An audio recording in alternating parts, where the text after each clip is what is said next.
moms currently staying with their sisters while they try to figure it out, and 38% of campers' dads sleeping on the living room couch and staring at the ceiling for hours before falling asleep. Most campers are, at this precise moment, wholly unaware that their fathers are looking for temporary sublets and are experiencing a level of carefree, joyful buoyancy that experts say they will never feel again. The majority of campers currently have, on average, 16 days until their lives come crashing down around them, at which point their parents will pick them up from camp, drive them to a restaurant, and then break the news that while they'll always be a family, they won't be living together anymore. I love camp this year. It's so much fun. Mom sent me so many care packages. Dad even sent one. It's awesome. This is the Onion News Network.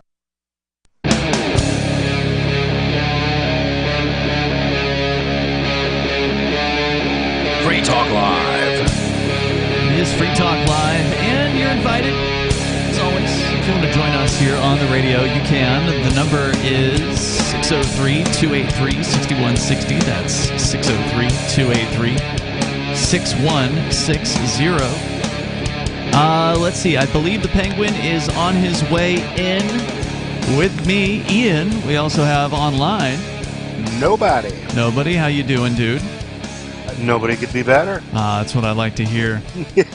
Penguin is walking in as we speak, as we roll into the final weekend of 2022, and we will be here, by the way, throughout the weekend on New Year's Eve and New Year's Day. So we're going to be bringing you live content throughout. In fact, I believe you guys are going to be doing New Year's Eve. You're going to be ringing in the new year with Beard Talk Live tomorrow night, right? It's true. That'll be fun. You guys have been having a good time with that show, and what are you up to? Close to 20 episodes now, I think, at this point? Getting there? I think so. Maybe 19 or somewhere in that range. Good evening, Penguin. Hey. And, of course, we got some big changes coming to Free Talk Live this weekend. Starting on Sunday, we're going to be getting rid of 2 entire commercial breaks per hour, so that's going to be a big change. One that's a little bit overdue, but better late than never. I feel like we should have done it 10 years ago, but, the radio business doesn't move fast. And so I'm looking forward to that. It's going to be an interesting weekend. We'll see how that all shakes out. But, of course, the phones are always open. They're going to continue to be open throughout the weekend. If you want to join us here for New Year's and New Year's Day, we'd love to have you. The number is 603-283-6160. That's 603-283-6160. Now, nobody last night at the end of the show, we found out, or we were talking about the news out of Colorado, that apparently they have completely legalized possession of personal amounts of certain psychedelic, sort of natural drugs. Had you heard about that? I've seen a little bit on the net, but very little, really.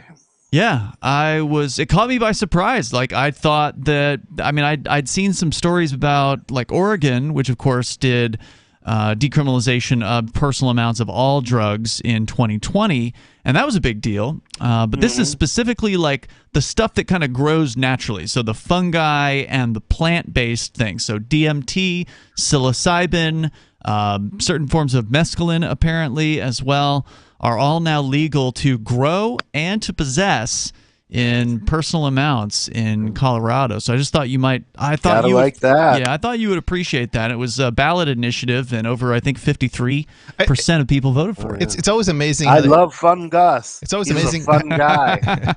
It's always amazing how they try to, like, criminalize breathing, right? Like, or like, that's the idea, right? You criminalize a plant. It's like, how are you actually going to enforce that? Nature. They've been enforcing it by throwing people in prison cells for decades. It doesn't stop the plants from growing, though. They're natural. Right. So in related news, there's a doctor who's making headlines for prescribing ketamine to thousands of people online. And it's completely legal. And I want to talk about that coming up here in moments. But first, we go to Alu on the line here in New Hampshire. Go ahead, Alu. Hey, how's it going? I got a bit of downtime at work in a busy day. I wanted to respond to a caller, I think last night, I believe his name was David. He asked why we think that the D.C. Empire, federal government in D.C. would not send in the troops and kill us all if we declare independence. I mean, you answered it pretty well, but this is a question that I've addressed a lot in at least one of my books. In The Blueprint for Liberty, my first book, and it's on Amazon and everything, and I always have copies on me. Towards the end of the book, it's about independence, and I explain why it's totally a non-issue. I am not at all afraid that the federal government would use military force to attack a state that secedes. But guess what? If they attack us and it's an actual military battle, if you go through the military games exercise, because I kind of did the war games of it, and I think we'd actually win that war. So the federal government could not actually defeat even New Hampshire, a small state, in a war, and I explain why in the book. I mean, even if the United States sent in the military, there's nothing that says we have to fight back, right? Like it's like this is one of these things that it's an assumption that somebody will fight back. Well, and I think people would fight back. It's possible. I think it's guaranteed. I'm not saying they won't. I'm just saying that there's an assumption that it would, just because you've declared independence, that you would fight a war in defense, right? But that's not necessarily the case. Well, I mean, I think most people would, because at that point they are ready for independence, and then you have the tyranny coming in with crushing violence. That might be. And New Hampshire's well armed. I mean, I guess what I'm trying to say is it seems like a poor argument not to declare independence, because nothing, if the concern is, oh, they're going to come and kill us, well, that's assuming that we fight back, right? So somebody fights back. They may kill you anyway. Well, right, right. So that's, if anything, an argument for declaring independence, not for not declaring independence. So if your husband says, if you leave me, I'll kill you, that's actually going to chase her away more. That's more reason to leave your abusive partner if they say, if you try to leave, I'll kill you. Right, it should be. I that in the book. That's a great point. But also, I think Ian mentioned in the FNHI survey that Survey USA did, it found that I think an average of around 6% of the people across the whole United States would support the federal government using military action against the state that declares peaceful independence, which is what we're trying to do in New Hampshire and Texas and other states as well. So that's another big reason. But I actually go through the actual war games. You go through an actual war, the federal government with all of their might and everything versus the state of New Hampshire, and I explain why I don't think they could win that war. At best, it would be a stalemate. Afghanistan, 20 years and trillions of dollars down the hole, and a stalemate. But look at Afghanistan. I mean, like you said, they spent trillions of dollars over 2 decades, and they literally could not defeat a bunch of cave dwellers, right? Yep, with maybe a few AKs. That's obviously, a few 100,000. They had some ingenuity for sure. Like IEDs were definitely a problem, and suicide bombers. But they didn't have a budget. And they didn't have machine guns. Yeah, I mean, that was mostly a war of attrition, right? So, yeah. I mean, that's the funny thing. It's like there's nothing that says anybody has to really get up and fight like a war. Like, I don't think they really fought a war in Afghanistan, not a traditional war. Not two sides standing on a field. I think you're missing the definition of war of attrition. War of attrition means basically fighting until you run out of people. I see. I thought war of attrition was more like, more like, I want to say more like guerrilla warfare, not necessarily guerrilla warfare, but basically you fight back a little bit, but not in any substantial way, and you just wait for the enemy to, run out of resources, basically. Now, I don't know if there's a specific term for that. I would call it hanging fire, which a hang fire is when you pull the trigger and the round doesn't fire immediately. So, Alu, how did you said you did this wargaming where you kind of tried to figure out what might happen. How did you run those calculations?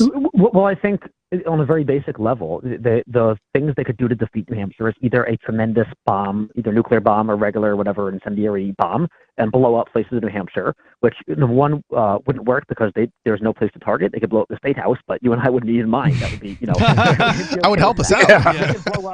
They could blow up every house in the state, which, again, it would be the worst PR disaster in history of all of humanity, and it would kill their own supporters as well, and Massachusetts people. Or they could do a nuclear bomb and kill everyone on the whole East Coast, including D.C. They wouldn't do that. That doesn't make sense. Or they can send in people to go door to door across 1.4 million people, most of which are armed, into their houses and try to kill them, which literally, militarily, they would not succeed. They couldn't do it. They would actually fail. Yeah, that definitely seems like a losing plan, and you're right. So I mean, dropping a nuke. They can't go big with bombs, and they can't go door to door, so they actually probably can't win that war. The other big problem for them bringing their nuclear arsenal to bear is that we border on Canada, and Canada is not going to be happy about having fallout, blowing over their border. That's a good point. What about the United States? I mean, we wouldn't be taking mass with us, and Boston's huge. I mean, Boston alone's got 1.2 something million people, which is comparable to all of New Hampshire. Well, don't forget Martha's Vineyard. That's true. You could not nuke Manchester without taking Boston out. I saw a video a while ago that explained all of this. The smallest nuclear bomb in the world, which I think India has a few and the United States has a few, the smallest nuclear bomb that exists right now would affect like a third of the world or something as far as the nuclear fallout in the air, and it would really, really make them sick. So it would hurt DC as well. But Alu, plug the book that you were talking about. What's the book? Yeah, The Blueprint for Liberty. And it explains why we have to secede as well. The Blueprint for Liberty. Go to, is it thelibertyblock.com? LibertyBlock.com. I always get that wrong. Damn it. Liberty Block. I think I'd get this right by now. LibertyBlock.com. Alu Axelman, thanks for calling in tonight, man. Thanks so much. I appreciate it. The phones are open here and you can join us. This is Free Talk Live. On Free Talk Live, we're bringing people to the ideas of liberty every day. From wrestling superstars like Glenn Jacobs. You guys really are having an impact, I believe. Like I said, a lot of where I am now is due to listening to Free Talk Live. You changed my mind on some very important issues years ago. To random people tuning in on the radio. I was kind of stuck in the left-right paradigm. I heard your show by chance on a Saturday night. From there, I went on, joined the Free State Project, and become an amplifier. So, I mean, that's really the reason why I amp is because I know that if it wasn't for you guys being on as many stations as you are, I never would have found the ideas of liberty. You can help more people hear the message of liberty by joining Free Talk Live's AMPS program on Patreon for as little as $5 a month. And you'll get access to special perks. Visit amps.freetalklive.com, amps.freetalklive.com. What if you want to hear the latest episode of Free Talk Live, but all you have is your phone, you forgot to download our archive, and you have no data connection? You can call our Listen line at 641-793-0191. That's a long-distance number, so you may incur charges. If not, listen as long as you want. 641-793-0191. The Free Talk Live Listen line, 641-793-0191. Do you feel like your nation, state, or community no longer holds your values? Have you dreamt of a place where people agree that liberty is important and are free to pursue their projects so long as they respect the property of others? There are many people just like you that are discovering freeprivatecities.com. Their social media links are at the upper right of the page at freeprivatecities.com. All skill levels will be needed when the first of the Free Private Cities opens. It's sooner than you think. Stop arguing and build. freeprivatecities.com. The Free State Project has reached its goal of 20,000 liberty lovers who've pledged to move to New Hampshire and get active to achieve liberty in our lifetime. Perhaps you're trying to figure out what part of New Hampshire should be your destination. If so, consider Keene. You'll find more than 150 reasons to move to Keene at move.freekeene.com. Keene is famous for its historic, publicity-generating activism, as well as being the liberty media capital of the world. It's home to freekeene.com, New Hampshire's destination for liberty activism, news, and opinion. For years, we've been compiling over 150 reasons to move to Keene at move.freekeene.com, where you'll learn about some of what's happening here and what makes Keene a great place to live. If you love liberty, you'll probably enjoy anywhere you end up in the Shire. But do your due diligence first. Please visit move.freekeene.com for the full list of over 150 reasons to move to Keene. That's move.freekeene.com. Tired of cancel culture? Sick of mega tech corporations holding an axe over your head? Join the LRN.FM Matrix chat server. It's self-hosted, so no one else can tell us what to do or say. Don't like the existing channels? You can make your own. You can even connect into some of our channels from other Matrix servers. It's federated. For the full LRN.FM Matrix experience, though, you should join our server via the step-by-step instructions at chat.lrn.fm. Chat.lrn.fm. Have you had enough of the big-name web hosting services that are long on promises but short on bleeding-edge features, uptime, and customer service? Try Agorist Hosting, the agile web host that offers full concierge service from website redesign, full e-commerce solutions, custom apps for your Shopify store, IPFS integration, and more. Agorist Hosting is ready to take your web presence into the future. To get started, head over to agoristhosting.com. We're still not sure why you'd want to watch, but our video feed is streaming nightly for free at cam.freetalklive.com.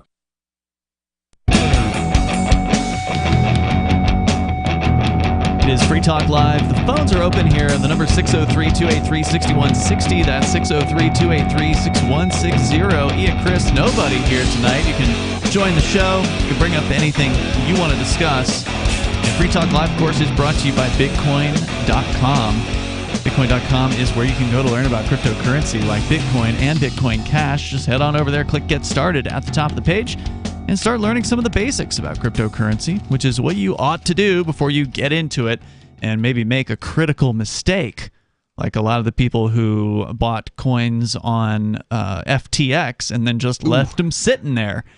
And the old rule is not your keys, not your coins. These are some of the things you need to understand about cryptocurrency, like decentralization. Why is that such a benefit when it comes to the idea of transferring value from one person to the next?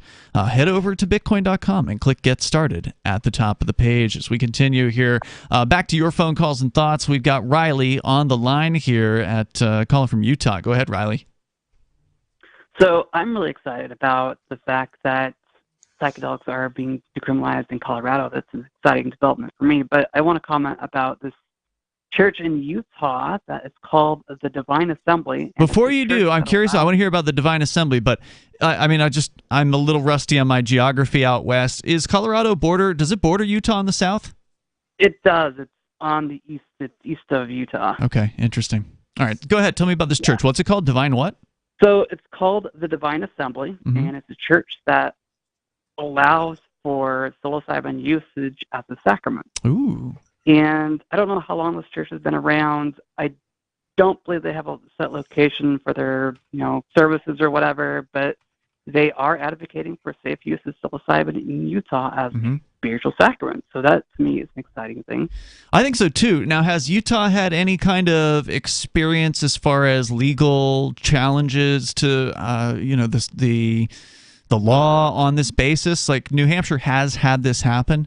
It was in 2020, December 2020, when a case went to the New Hampshire Supreme Court and was ruled unanimously in the favor of the individual who brought the case, who had been convicted at a superior court in New Hampshire of possession of psilocybin, aka psychedelic mushrooms, and he was sent to prison for that, but it was overturned completely by the Supreme Court here, where the New Hampshire Supreme Court said the New Hampshire Constitution clearly protects the right of worship, and that includes being able to worship how you want to worship. And so they overturned that. So we're one of the few places where that's actually been acknowledged by the courts. Anything going on there in Utah in that range? I haven't heard anything, no, at all. So I do know that potentially coming up in the 2023 legislative year, they're probably going to be looking at using psychedelics for therapy here in Utah. Wow, in Utah of all places. I mean, you would think Utah would be a little bit trailing behind the rest of the country. You would think on these issues. I mean, Yeah. is cannabis even legal there yet? What's the status on that? It's legal for medical purposes, Okay. and for certain medical conditions, you have to get a medical card. Got it. And the other thing you were talking about last night is mescaline, and there is another mescaline-containing plant called San Pedro or Wachuma. It's a cactus found in South America, I believe, and it's also used ceremonially, and I've had experiences with that a few times, but not enough to really say, yeah, this is what it's like. I've just had some mild experiences with it. I have never. Last night I dreamt of San Pedro. Is that what that line's about? I don't know, but it just occurred to me when he said that.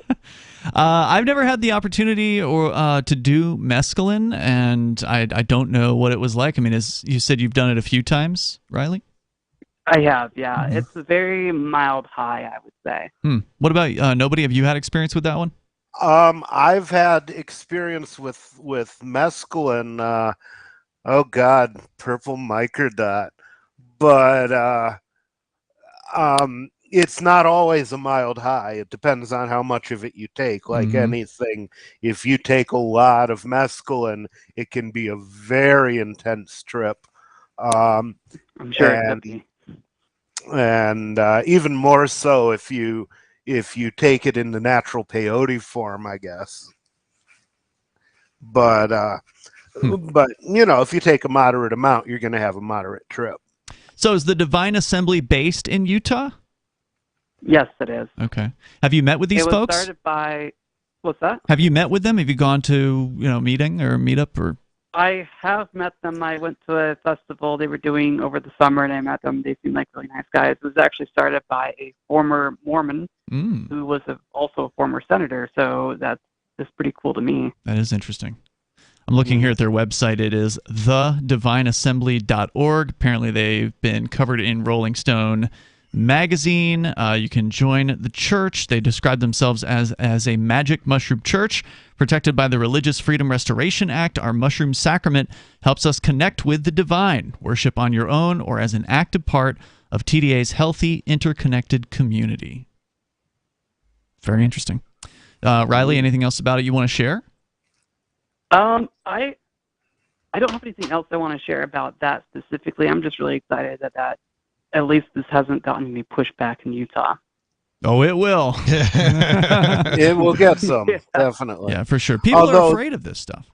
The interesting thing about Utah is there's a wild card, which is there's a lot of Mormons who would like to be practicing polygamy, and they might recognize that an expansive definition of religious liberty works in their favor, even if they don't approve of the end. So partially it depends on how strategically they think. It's a good point. Right. Riley, anything else you want to share? I just want to thank you guys for your service, and I'm looking forward to 2023. All right, brother. Thanks for the call tonight. Definitely appreciate hearing from you. The number here, by the way, Riley is the guy that does the Free Talk Live Daily Digest, which, of course, you see in our podcast feed at freetalklive.com. You can go to feeds.freetalklive.com and you can subscribe to that. We are going to be making some changes to the podcast feed. It's going to be a big weekend for changes here on Free Talk Live. We had an experiment that started a few months ago where the idea was, okay, well, we're just going to go to the digest only in the podcast. And the thought was that, okay, it's a shorter show. That means maybe it'll get more listens, maybe it'll be shared more often. But turns out the numbers overall are still they're on decline. So we haven't seen any sort of great jump as a result of that. And so we're going to go back to sort of the old way where the feed will include both the full show and the digest. And so that experiment is going to end as of tonight. So people that have been clamoring to have the full show back in the regular feed, that will be happening again starting tonight. So, but Riley's still welcome to be doing his digest, and I presume he will continue to do that as he has been doing. But I mean, he may go back to like the shorter format of like 20 or 30 minutes, which I think is his preference. So, but we'll see. That's one of the things that is changing over this weekend. So you can join us here on the air. The number 603-283-6160. That's 603-283-6160. Maybe we can talk a little bit more about the Divine Assembly. I'm going to dig a little bit deeper into them because that's interesting. And also other things in the news. This ketamine story, we can get into that. And I haven't even had a chance to find out what Chris wants to talk about tonight. I imagine he's got something, so we'll find that out too. The number 603-283-6160. You can join the show and bring up what you want here on Free Talk Live. Everything you're already doing still isn't enough? I'm Holland Cook with Inflation Hacks. When you're shopping bricks and mortar, ask for an open box. I saved a couple $100 on the computer I'm writing this on. Still brand new and under warranty. Shopping online? Before you check out that cart, open a separate browser and Google promo codes for the company you're shopping. And if you're a member, try AAA or AARP. Shopping for services? On vacation, I flossed off a crown, and the nearest dentist wanted $75 to re-cement it. When I asked, discount for cash? The doc pocketed the crisp $50 I offered. Threatened to quit.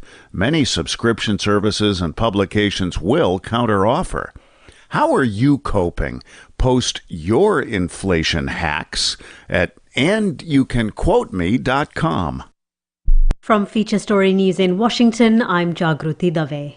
A United States House of Representatives committee has publicly released 6 years of Donald Trump's tax returns, following a protracted legal battle settled by the Supreme Court. The former U.S. president broke with tradition by declining to release his returns when in office, claiming he was unable to under audit. Our Washington correspondent Benji Heyer reports. Whilst much of the contents has already been disclosed, these full records offer a rare window into Donald Trump's finances.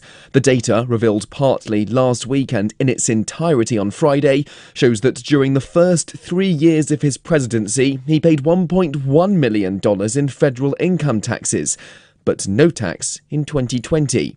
It was also found that the country's Internal Revenue Service broke its own rules by not auditing Mr. Trump for 3 out of the 4 years he was in the White House. The twice-impeached president says the release by the House Ways and Means Committee will, quote, lead to horrible things for so many people, but that it proves, in his words, how proudly successful he's been. Benji Heyer, Washington, D.C. A man has been arrested in connection with the stabbing deaths of 4 University of Idaho students last month. Authorities have enlisted the public's help to try and crack the mysterious case. Our correspondent Ira Spitzer has more. A 28-year-old man named Brian Christopher Koberger was taken into custody in eastern Pennsylvania across the country from Moscow, Idaho, where on November 13th, someone stabbed and killed 4 University of Idaho students at a home in the middle of the night. The case had perplexed investigators who were unable to name a suspect, a motive, or locate a murder weapon for weeks. The police department asked for the public's help finding clues and received around 20,000 tips. The quadruple homicides were the first murders reported in the small rural town in 7 years. Ira Spitzer, San Francisco. France, Spain, the UK and South Korea are among the latest nations to tighten the rules for inbound travellers from China. This includes new COVID-19 testing protocols, and it's due to worries about the scale of China's current virus outbreak.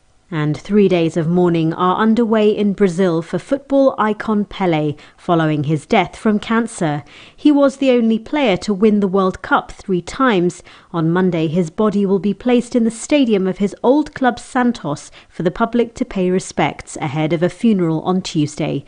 South American football expert Tim Vickery says Pelé was the perfect player. Technically, tactically, psychologically. He's got the lot. Incredibly complete talent. A magnificent athlete. The coaches used to say he was the best goalkeeper that Brazil had as well. From bureaus worldwide, this is FM. You can help spread the ideas of liberty with our Patreon for just $5 per month at amps.freetalklive.com.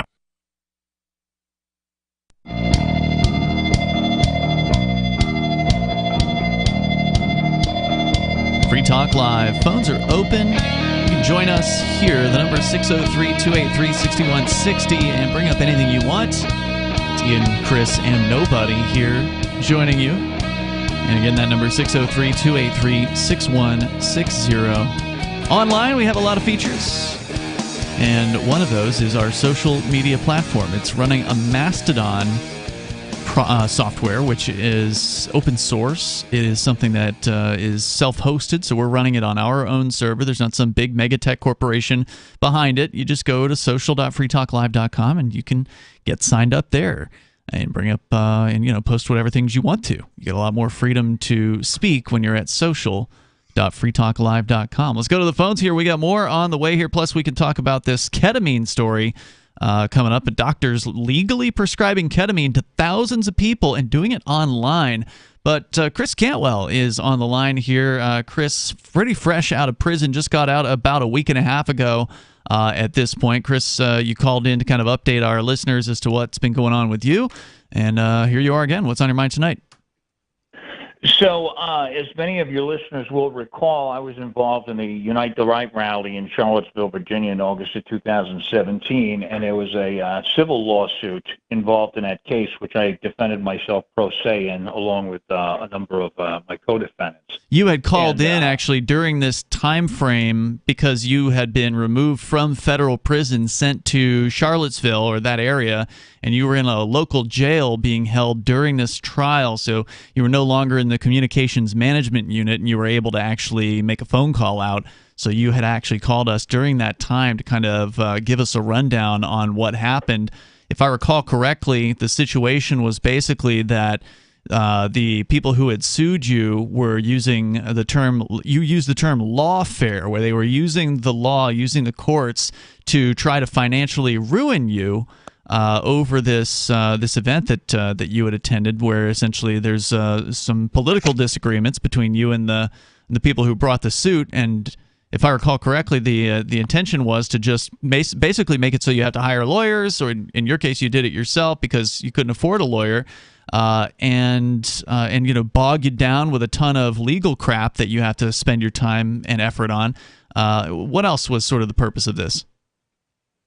Well, I mean, that was basically the idea of it. They're hoping to chase us around for the rest of our lives, trying to recover money. And so to basically, there's an article in forward.com, the headline of which is, "This Jewish lawyer wants to break the back of the violent white nationalist movement." And she basically went on to say that, they have no expectation of actually collecting any money from us, but that they're going to make our lives miserable anyway, because that's the whole entire purpose of the enterprise. And so the verdict came down at the end of November last year, but the court still hadn't issued a judgment on that verdict. I had been making motions seeking more time because the communications management unit was doing as they're reputed to do and interfering in the litigation. And 6 days after I was released from prison, I submitted my post-trial motion and final to the court. Today, the court came out and denied my motion for more time. And of course they did.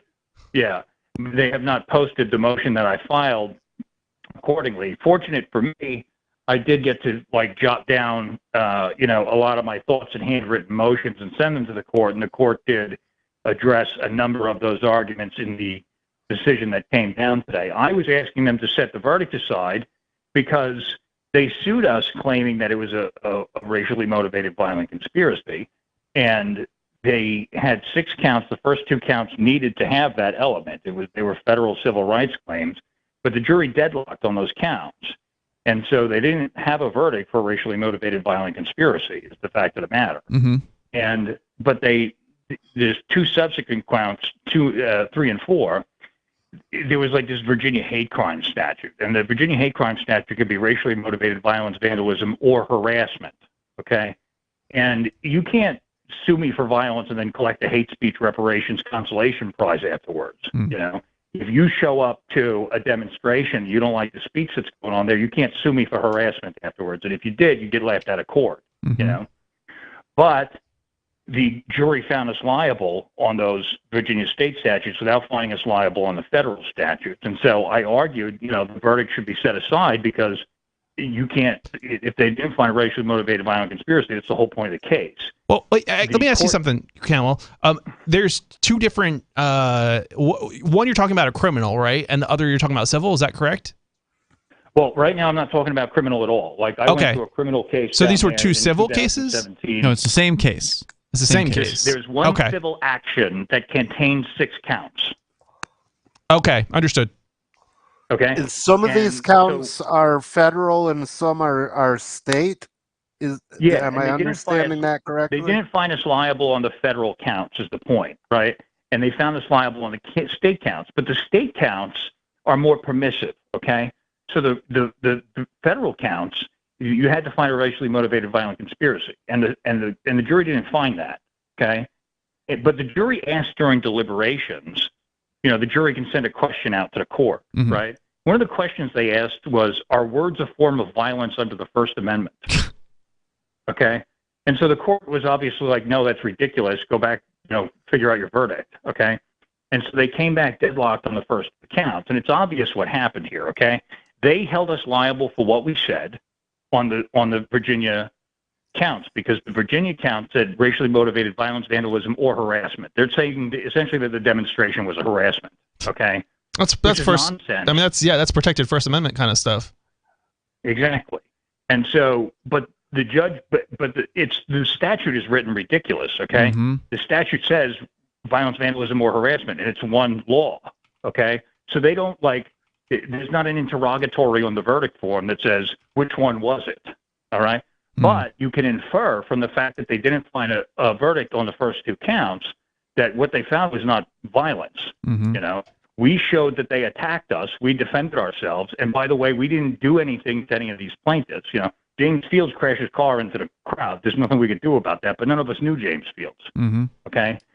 And so the jury comes back with this verdict and gives all but two of the plaintiffs $1 in compensatory damages. Compensatory is like what you're owed, what your actual damages are, and then hit me and my other defendants with $500,000 each in punitive damages. Okay? And on the fourth count, which didn't contain a conspiracy element, but it's the same idea. It's the same statute. They held us liable for $250,000 each to two plaintiffs for $500,000, and then $200,000 each in punitive damages. Okay. The court came out today. The Virginia law limits punitive damages to $350,000 per action. So the entire lawsuit, the punitive damages were limited to $350,000, which is big because they got like millions with all of the defendants and all of the counts. They got $20 million in punitive damages or something like that. Now it's down to $350,000 split between 25 defendants. Wow. Okay, that's a big change. Yeah, it's a huge change. I mean, I'm on the hook for like $100,000 because me and 5 other guys were sued on count 4, and they gave them $500,000 in compensatory damages. So I get like $100,000 in compensatories, and that's a little bit more difficult to do away with. Yeah. Is that divided evenly like that? Because usually I thought it was they could go after each person for the total amount, potentially.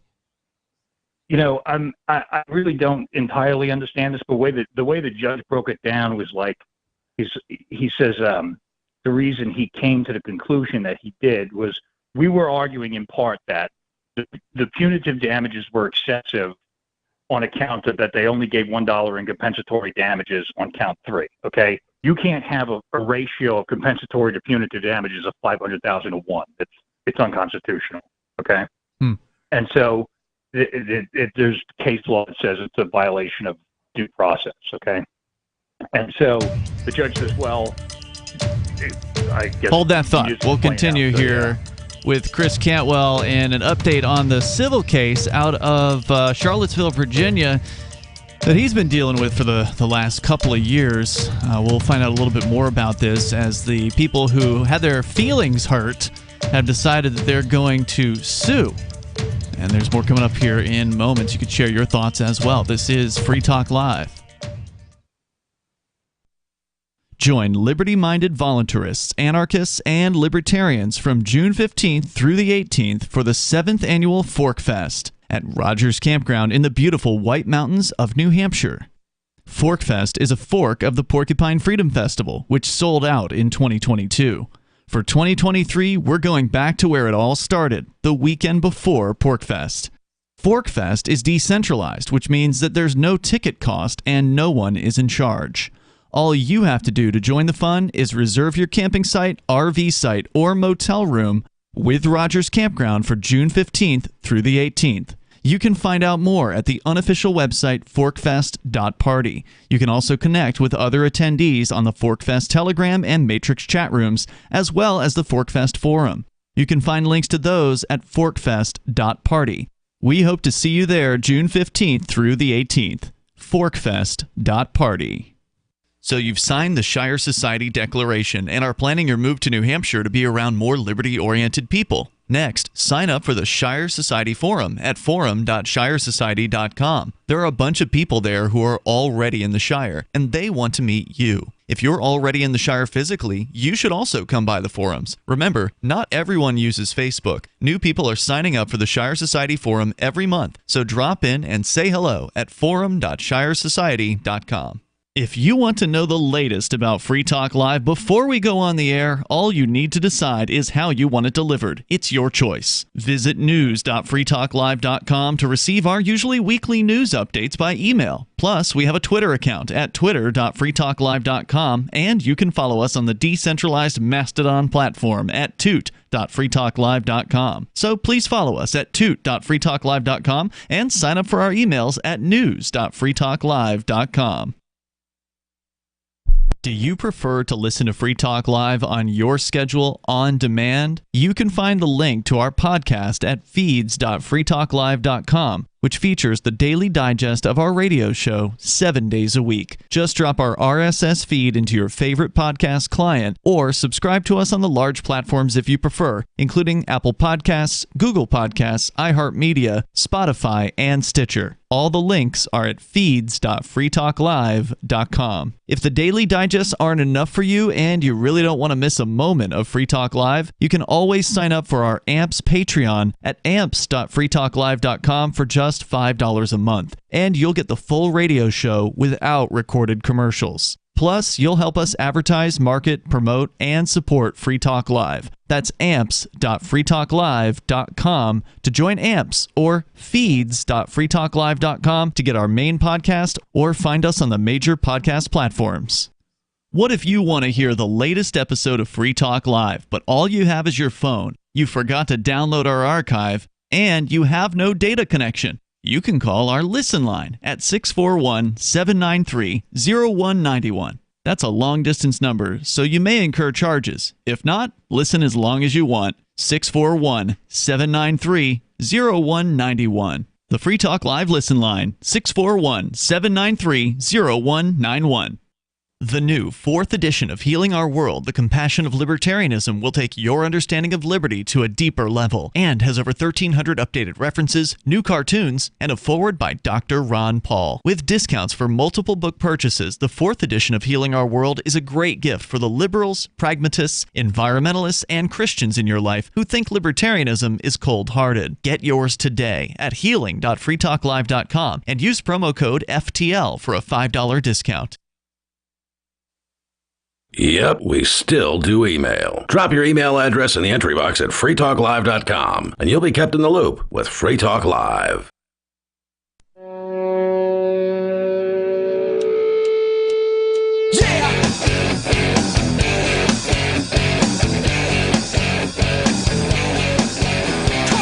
It is Free Talk Live. The phones are open if you want to join in here. The number is 603-283-6160. We'll get into the story about the doctor that's prescribing ketamine to thousands of people online, and apparently it's completely legal. It's Ian, Chris, and nobody here tonight. We're going back to your phone calls and thoughts with Christopher Cantwell on the line here. He is out of prison after being punished for essentially having an online spat with somebody that he didn't get along with.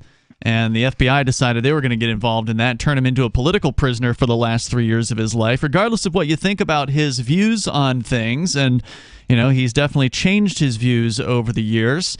But, Chris, you are finally out of federal prison, but the harassment hasn't ended by the state and its connected individuals. You've been targeted by some attorneys down in Charlottesville, Virginia for the last couple of years in a civil case, and you just got an update in that case today that you've been regaling us with here. Basically, it sounds like the amount that you thought you were going to be paying, which was closer to $1 million, around 700-something thousand, is now closer to $100,000 after the judge issued the recent ruling. Am I following you correctly on this? Yeah, that's about the math that I've worked out here. I'm still processing the thing, and they also we haven't gotten the ruling on their attorney's fees. They're coming after us for like $16 million in attorney's fees and costs, and we haven't gotten the ruling on that yet. Wow. Well, I mean, either way, you are not exactly well heeled at this moment. As I understand it, at your website, ChristopherCantwell.net, you've been doing fundraising just to try to get your podcast back on the air. I mean, you're hoping to just barely pay rent. How are they expecting you to pay even $100,000, let alone $1 million of an attorney's fee? And are these civil judgments dischargeable by bankruptcy? So the attorney's fees will be dischargeable through bankruptcy. Mm-hmm. Since I have been sued for an intentional tort, the compensatory damages that I'm being held liable for, which is the bulk of the number that we just uttered, that is going to be it's going to be more difficult to discharge. But the attorney's fees are the same thing. Like I said before, if you sue me for a racially motivated violent conspiracy and you don't get that, well, you can't. The fact that you spent $25 million trying to come up with that, it doesn't. It's not my fault. You tried to prove a case, you failed to prove it. You got a consolation prize in the end, and the idea that I'm going to be on the hook for $17 million is kind of out there. Yeah, it's crazy. So, we're definitely going to be looking into an appeal. The judge addressed my argument that they only could have found us liable for our words, and address would be a strong word. He just dismisses it outright. He's just like, no, that's not what happened. And then he just moves on. Mm-hmm. And so that's going to be one of the primary grounds for the appeal is that, if you don't have the federal case, then you don't have a violent conspiracy, and you can't hold me liable for harassment when you show up and you stalk me in a city. We tried to avoid these people. The whole point of what we were doing was to try to keep us separated from them, and they did everything in their power to get at us, and that's their fault. It's not ours, So if I recall correctly, you guys had reached out to the Charlottesville Police Department in advance of this thing and basically said where you're going to be, what your plan was, and you asked for protection, didn't you? Yes, we did, and that protection was not forthcoming. Mm-hmm. And so this is surprise. Yeah, I've been to these demonstrations in other places, and the guys who I was with have done them a lot more than I have. And we always know that these Antifa people, Antifa became on the tip of everybody's tongue in 2020, but we've known about these people for years. And so, we knew that they were dangerous, and the feds knew they were dangerous too. Like the Department of Homeland Security put out this this notice and stuff like that. And, the feds were involved. Everybody knew about what was going on there, and they just let it happen, and I think that it was intentional. I think they wanted to blame it on the president, and they did. You still hear, Joe Biden bring up Charlottesville whenever he talks about Donald Trump. It's crazy. Well, I mean, the reality is the feds are going to be as embedded in the Antifa as they are within, the white nationalist movement. For sure. They embed themselves in any kind of political movement that's out there, especially the ones where they think they can gin up people to be violent. I mean, so the fact is the feds are Antifa and they are the white nationalists, in a lot of cases. Well, and there's the government is the terrorist. And if they aren't any, they just make them. Go ahead, Chris. Sorry. And it tells you something very troubling that we don't have anything on these people, right? It's not like it's plausible that the feds don't know what Antifa is doing. They're going and setting federal courthouses on fire and killing cops, for Christ's sake. So the idea that the feds are just like, oh no, this is just an idea. We don't, it's not plausible. These people are being aided by intelligence agencies is what's going on. It's the same thing with all this Twitter nonsense, and it's dirty as hell, and I'm not going to stop fighting it. Well, Chris, thanks for the update here tonight, and I've checked out a couple of your blogs over at ChristopherCantwell.net if you want to see what Chris has been up to, see if he's changed his mind about anything recently. You can find his recent episode of still named Radical Agenda for now, although it sounds like you've got a plan to change that in the future. That's right. Radical Agenda Stage 6 is going to be the conclusion of the Radical Agenda, at which point I'm going to rebrand and move on to other things, but I'm just getting started, fellas. So ChristopherCantwell.net, Stage 6, Episode 0, I sort of tell the story of, going to prison and, how we got here and what I plan to do going forward. It's an interesting listen for anybody's interested. Do you have a prison story you want to share tonight? Because, you can't go to prison for 3 years and not pick up a few stories. Off the top of my head, I gotta, you gotta be careful what you say about what happens in prison. Sure. The place where I was at what was interesting about it, even though they interfered in my litigation and made my communications very difficult. Mm-hmm. The upside is that political prisoners are good to be around in prison. Like, they're calm, they're not screaming all the time, they're not fighting all the time. Mm-hmm. So you had a bunch of like Muslims and white nationalists hanging out watching the news. It's really not that big of a deal. We had a pretty good time. So. All right, man. Hey, thanks for the call tonight, Chris. I appreciate thank you very much. From you. Take care. The number here is 603-283-6160 if you want to join the show here tonight. Of course, you can bring up absolutely anything that's on your mind. You guys have any other comments about Chris and his situation? Nah. Nobody? No. All right. 603-283-6160. So this headline caught my attention. It's about ketamine, which is a drug that is illegal to possess without a prescription. It's known for being fairly trippy, from what I understand. It is one of the ones that I've only ever heard about. I've not had any personal experience with it. Nobody, have you? Yeah, it's fun. It's relatively mild down. It can be very intense in larger quantities, and that's true of anything. The whatever the substance is, the difference between food and poison is dosage. Mm-hmm. Yeah, ketamine's fun. So again, if you're ever going to do some sort of a drug, you want to do your research first. I recommend arrowid.org and get in there and read about things extensively before you decide to try it. But the interesting thing about this story is apparently you can now get prescriptions for ketamine online, and it's completely legal. According to this piece here from, looks like the Washington Post, ketamine, which is sometimes abused as a street drug, has shown promise in treating depression and anxiety. But instead of dispensing it in a clinic or under the strict protocols endorsed by the Food and Drug Administration, a South Carolina physician orders generic lozenges online for patients to take at home. He says this practice, though controversial, has benefited more than half of his 3,000 patients.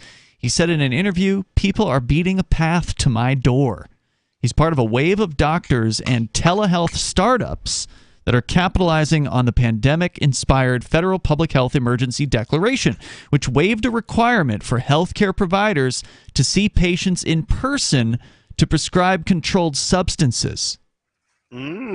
So this is one of the benefits here of what happened during the COVID restrictions, was they actually opened up the medical market a little bit. And now you can get these prescriptions without actually having to physically go and sit in a doctor's waiting room and then sit in front of an actual doctor, because you can just do it over a video call. And so that's what we're going to talk about here a little bit more. And maybe you've had experience with this. They're calling it telehealth. The number is 603-283-6160. And I think this is a move in the right direction.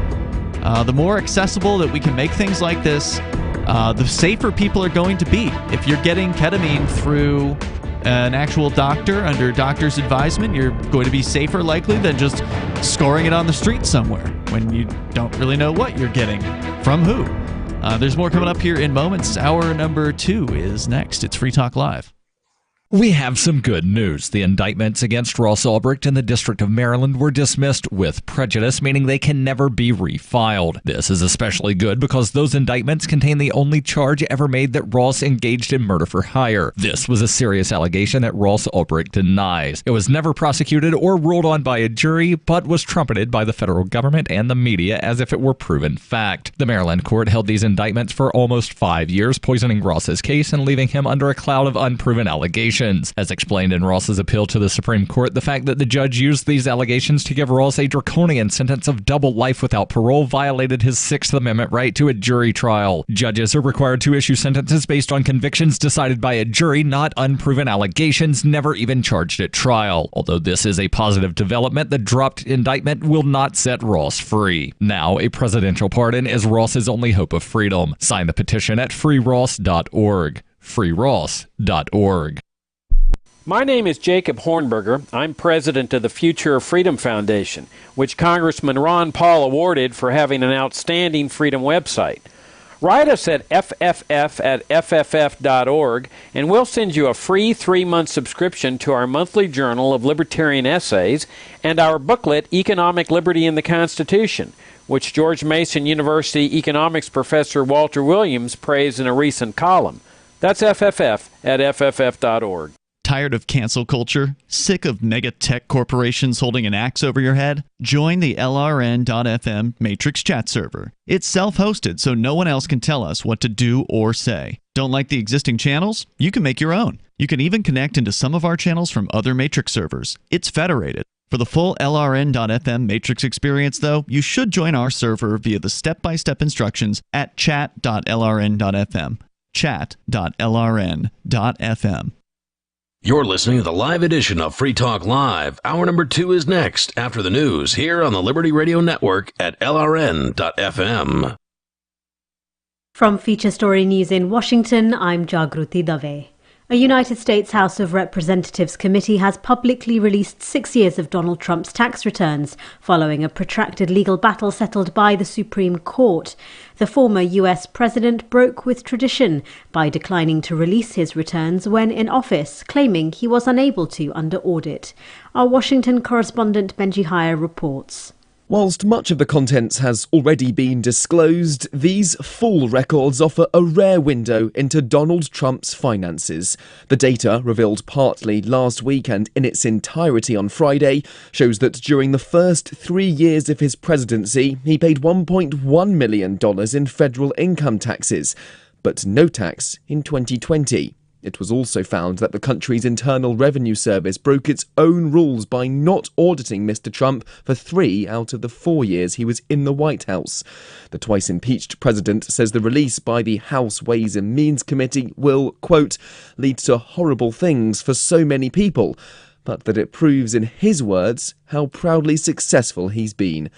Benji Heyer, Washington, D.C. A man has been arrested in connection with the stabbing deaths of 4 University of Idaho students last month. Authorities have enlisted the public's help to try and crack the mysterious case. Our correspondent Ira Spitzer has more. A 28-year-old man named Brian Christopher Koberger was taken into custody in eastern Pennsylvania across the country from Moscow, Idaho, where on November 13th, someone stabbed and killed 4 University of Idaho students at a home in the middle of the night. The case had perplexed investigators who were unable to name a suspect, a motive, or locate a murder weapon for weeks. The police department asked for the public's help finding clues and received around 20,000 tips. The quadruple homicides were the first murders reported in the small rural town in 7 years. Ira Spitzer, San Francisco. France, Spain, the UK and South Korea are among the latest nations to tighten the rules for inbound travellers from China. This includes new COVID-19 testing protocols, and it's due to worries about the scale of China's current virus outbreak. And 3 days of mourning are underway in Brazil for football icon Pelé, following his death from cancer. He was the only player to win the World Cup 3 times. On Monday, his body will be placed in the stadium of his old club Santos for the public to pay respects ahead of a funeral on Tuesday. South American football expert Tim Vickery says Pelé was the perfect player. Technically, tactically, psychologically, he's got the lot. Incredibly complete talent. A magnificent athlete. The coaches used to say he was the best goalkeeper that Brazil had as well. From bureaus worldwide, this is FSN. With FSN Spotlight, I'm Simon Marks, looking in more depth today at the decision by the United States and other countries to impose COVID-19 test requirements on travellers from China, where the virus is taking root all over the country following Beijing's effective abandonment of its zero-COVID policies. With China releasing very limited data relating to the number of infections and deaths across the country, there are concerns that if COVID-19 runs wild there, it could lead to fresh variants that then travel rapidly around the world. Dr. Danny Altman is a professor of immunology at Imperial College in London. Everybody is all about trying to construct some kind of balance between, hypervigilance and scaremongering and not being able to carry on with your everyday life. The virus is the virus, and we know its mutation rate now very well. And so if you've got, a country of over 1 billion people rather poorly vaccinated and many trillions of copies in many millions of lungs, there will be an awful lot of new variants circulating. And that's the risk that you've got to factor into your calculation. And to me, that would tend towards caution. In the last week, the first batch of Western vaccines has been shipped to China from Germany, where they will be administered to German expatriates. But the authorities in Berlin are pressing Beijing to adopt widespread use of the mRNA jabs in a bid to lessen the impact of COVID on China's national population. With FSN Spotlight, I'm Simon Marks. The main headlines again. A United States House of Representatives committee has publicly released 6 years of Donald Trump's tax returns, following a protracted legal battle settled by the Supreme Court. A man has been arrested in connection with the stabbing deaths of 4 University of Idaho students last month. And 3 days of mourning are underway in Brazil for football icon Pelé following his death from cancer. And that is the latest from Feature Story News. I'm Jagruti Dave in Everyone needs to get a justice shed. So you have a place to throw that little juvenile delinquent you caught loitering out on the street corner. This is not rocket science, people. I just call up my neighbors, Frank and Terry. We get out there with baseball bats, fishing nets, and we knock that suspect out. And we toss him in our justice shed. We just start dealing out some shovel beatings. That's democracy, people. That's the biggest benefit of the Justice Shed, people. You are in charge. Our Justice Shed was all filled up, so we created this Justice Cage. It's just as good. These guys, I think we caught them shoplifting, and this is my daughter's boyfriend. Look, if you don't have a yard big enough to place a Justice Shed in, go out and get yourself a Justice Barrel. I don't care. The important thing is to take control of your safety by any means necessary. This is the Onion News Network.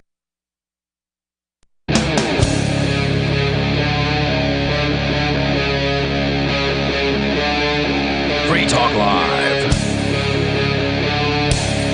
And we are back with more Free Talk Live here, kicking off the second hour of the show. We're talking about legal ketamine. Sort of known for being a drug that can be used for illegal purposes, like getting high. It's illegal, as I understand it, to possess it. I don't know what schedule it is. It must be lower than Schedule 1, because Schedule 1 is the feds determining that the drug has absolutely no medical use. This one can be prescribed, so it's, something lower than that. But it's Ian here with you tonight. And Chris. And nobody. And so we're talking about this telehealth thing, and actually Jay in our chat room over at chat.freetalklive.com, he says they advertise Adderall telehealth all the time. They basically give you a questionnaire. If you wonder if you have ADHD, then you pay this company money, you get an online consultation, and then a script for a monthly fee. It stops just short of saying they'll pretty much give it to you no matter what, LOL. So I know nobody that, you've been interested in this. I think you are a prescribed user of Adderall. Have you heard about any of these online options? Have you considered them? I have heard of them. I'm more or less doing telehealth in that I just call in each month and say, I need a new prescription. So, and that's been saving a lot of money, because it used to be that I had to go and sit in the doctor's office for an hour every. That's just crazy. And it would cost $100 or $150. So they don't charge you as much when you just call in? No. Okay. All right, good. But did you have to go for the initial consult in the actual hospital or the doctor's office? Yeah, I'm getting it from my primary care physician. So, okay. So I do.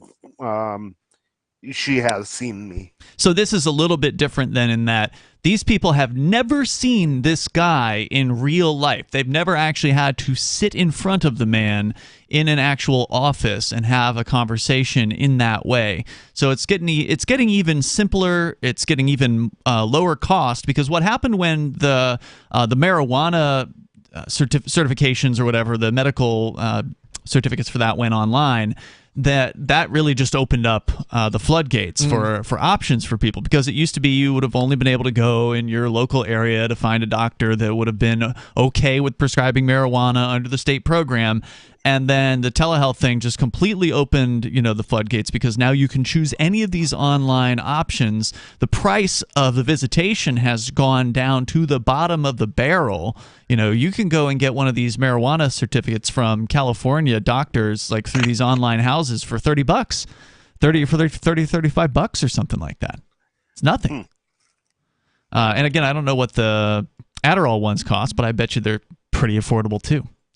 In the story here, we're talking about ketamine. The man in question is a South Carolina physician, and his name is Scott Smith.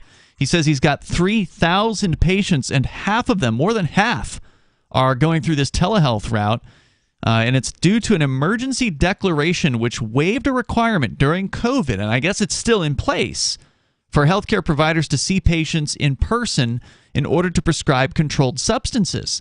Now, this is particularly noteworthy because controlled substances, the DEA is kind of crazy about their protection racket here. Like, they are very careful about who they authorize to prescribe controlled substances, and they're very strict controls on how those are released. They do some crazy stuff too. I don't know if they take away the licenses, but I know they do some crazy stuff of that nature if you prescribe too many. You could face criminal charges. Or if you prescribe too many controlled substances to too many people, Correct. Even though they all need it. Yeah, it's crazy. Yeah, so they're always walking the and tightrope. to some extent, this exposes their game, I think, because really they're kind of confessing that what we really want is the money. What's important to us is to force your money into the cartel, and if we can do that with no actual medical requirements, that's fine. We just want your money. The waiver has enabled the man to build a national ketamine practice from his home outside Charleston and fueled a boom among telehealth companies that have raised millions from investors. As the urgency around COVID-19 subsides, many expect the waiver to expire this spring. Companies, of course, are lobbying to extend it, and patients are bracing for a disruption to purely virtual care. Quote, "I would not have wanted to do this if I had to go to a clinic," said Steve, a Chicago resident who works in public relations and who spoke on the condition his last name be withheld because of the stigma around the drug. Ketamine, he says, has helped his bipolar disorder more than any other medication. We'll have to ask Sarah when she calls in if she's ever tried ketamine, because she claims bipolar. Oh, she does claim bipolar, doesn't she? He said that, and he wants to continue taking it. Quote, it's just not going to happen if that regulation changes, unquote. So he didn't want to go physically to a doctor. He feels more secure, maybe a little more anonymous or whatever, even though obviously you still have to give up your name and ID and things like that. But it's just being a little bit more disconnected, being at a distance, makes this guy feel a little bit better about, he's not having to physically walk into the ketamine clinic. Right. No one's going to see him doing this. According to the story here, the DEA in 2020 temporarily waived the requirement that prescribers meet patients in person before treating them with several classes of drugs, from opioids to certain treatments for depression.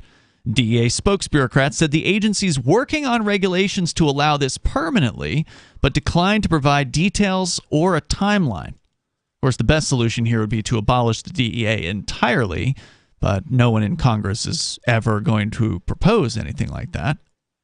At least 8 companies have begun providing ketamine by telehealth since the start of the pandemic. Between Just Smith and 2 of the better-known companies, New Life and Mind Bloom, more than 10,000 patients have been treated at home.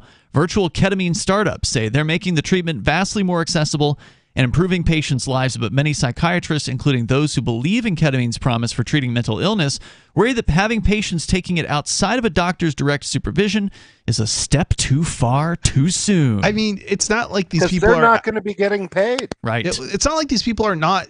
None of these people are taking it in front of their doctors anyway, right? Well, that's true. This whole idea that it's in direct supervision of the doctor is just nonsense. Ridiculous. It's some sort of That's not pill always or something, the right? case, because in a lot of these cases with depression, they're doing a 40-minute IV drip. And if you've got an IV, then yes, you are in a clinical environment, probably. Well, in this case, this doctor is prescribing just tabs, so he's not doing the IV thing. I'm not maybe I'm a little bit wrong. I suspect it's most of the people, though. Am I wrong? They're self-diagnosing, you mean, or self-dosing? They're taking some sort of just a pill or something, right? It's not. Most of these aren't drip based. I wouldn't think. Well, at least of the ones that are getting the online, they're almost all going to be pill. They'd have to be. How else would they do it? Right. Yeah. I mean, they might crush them up and snort them. I don't know, but I mean, it's not impossible. I used to give my wife IVs at home. Yeah, that's true. For cancer, but it's probably a little bit different, though. But you're absolutely right, buddy. A little bit, but it's definitely more sophisticated than just taking a tablet. It takes you have to know how to do it, and they will teach you. Yeah, and you're absolutely right. This is definitely those psychiatrists who are complaining about this. They're mad because they're losing out, right? Like they used to have the lockdown on this particular drug, and now they can be prescribed from online, and their services aren't necessary anymore. And so they're crying from the rooftops saying, "Oh, this could be really bad. This could be really dangerous. You need our help." You know what it comes down to is it's creating competition in the marketplace where there didn't used to be competition. And this is actually, no one likes that. This is actually kind of a bigger. Nobody likes that. No one in business, right? And this is kind of a bigger thing than just like that, right? Because what is a you go to school, you get your you get your some sort of doctor, right? But really, what is that? There's a limited number of those they give out, and it's severely limited relative to the number of people capable of getting those degrees. Right. So you've got the limit on the doctors, and then the limit on the people that are able to prescribe this one highly controlled medication. In the 80s and 90s, the federal government was paying hospitals not to train doctors. We're going to continue here in moments. This is Free Talk Live. Excuse me, is this where I get a license to start a new business? I wouldn't be hasty. You have to get a license to go out of business, too, you know. Oh, well, look, I've invented this little anti-gravity machine, see? Oh, is that why you're walking 2 inches above the floor? Oh, yes, it's very comfortable. It saves on shoe leather. Yeah, well, you have to fill out these forms and report to the Human Services Department of Manpower Orientation and register with the Fair Employment Practice Commission, the Wage and Hour Division of the Employment Standards Administration, the State Sales and Income Tax Division, the Internal Revenue Service, and the Social Security Administration of the Department of Health, Education, and Welfare, and, of course, OSHA. OSHA? I thought that was a little town in Wisconsin. You'll find out. Say, floating around like that could be dangerous. Have you checked with the Consumer Product Safety Commission? Well, not yet. Come to think of it, you actually are flying, aren't you? Look, you need to go over to the Federal Aviation Administration and the Transportation... It's very hard to get anything done these days if you're in business, but free enterprise built this country. Think what could happen if we don't keep it free. A public service of this station and the Center for the Defense of Free Enterprise, Bellevue, Washington. Besides, we just can't have people floating about unregulated, you know. Is oral health important to you? If you don't like your own teeth, fresh breath, or kissing people, then by all means stop listening. Several years ago, I met Jessica Armand, founder and CEO of My Magic Mud, and I became passionate about the product that she created and never want to live without it. It's clinically proven to whiten teeth, but I find it does much more. They want you to love My Magic Mud as much as I do, so they're giving you a money-back guarantee plus 20% off. Go to mymagicmud.com and use coupon code FTL20 at checkout. mymagicmud.com, FTL20. Gold and silver. You can own the most stable assets in recorded history with bullionmax.com. Buy direct from bullionmax.com without talking to a salesperson, and your precious metals shipped fully insured directly to your home. Free Talk Live can get you their silver starter kit at employee pricing. Just go to bullionmax.com/FTL. It includes 5 ounces of the most desirable silver products plus a free gold bag. This offer is limited to 1 per household, so get yours now. Go to bullionmax.com/FTL. Why did you move to the Shire? I moved here to the Shire because there's other people around who take liberty just as seriously as I do. I moved to the Shire because I saw videos of people challenging authority and thought that I could get support myself. It called to me, like, do this, right now. I wanted to be around people like me who got it, and once I got here, I knew there was nowhere else that I wanted to be. I've always wanted to change the world, so I moved to the Shire to join people who were actually working towards doing the same thing. The people here are awesome, loving, and positive. It was for the adventure and for the feeling of something important is happening here. And I just wanted to come to sort of be part of that. Visit ShireSociety.com to read and sign the Shire Society Declaration and learn the reasons why, if you love liberty, you should immigrate to the Shire. Plus, connect with others via the forum at ShireSociety.com. That's ShireSociety.com. If you want to know the latest about Free Talk Live before we go on the air, all you need to decide is how you want it delivered. It's your choice. Visit news.freetalklive.com to receive our usually weekly news updates by email. Plus, we have a Twitter account at twitter.freetalklive.com, and you can follow us on the decentralized Mastodon platform at toot.freetalklive.com. So please follow us at toot.freetalklive.com and sign up for our emails at news.freetalklive.com. There are basically two types of advertising, direct response and branding. Radio's great for direct response with its low cost to listener ratio, but audio can't be beat for branding, which is a longer-term endeavor. You want to be the first thing that someone thinks of when they think about your product or service. If you have a local business that you want kept top of mind in your community, call the station. If you need national reach, Free Talk Live's got around 200 radio stations, millions of monthly listening sessions, can suit all budgets, and if we don't think we're right for you, we'll tell you. Email me, mark@freetalklive.com. Got Telegram? You can follow our channel there and discuss show prep with other listeners at telegram.freetalklive.com.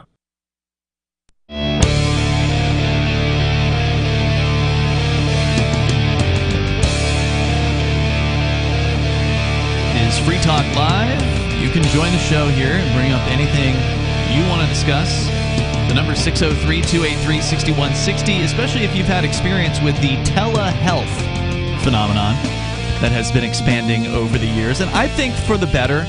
I'm really glad to see these things happening. I have had some experience with the cannabis online prescription thing. I tried that a few years back, and it was super easy.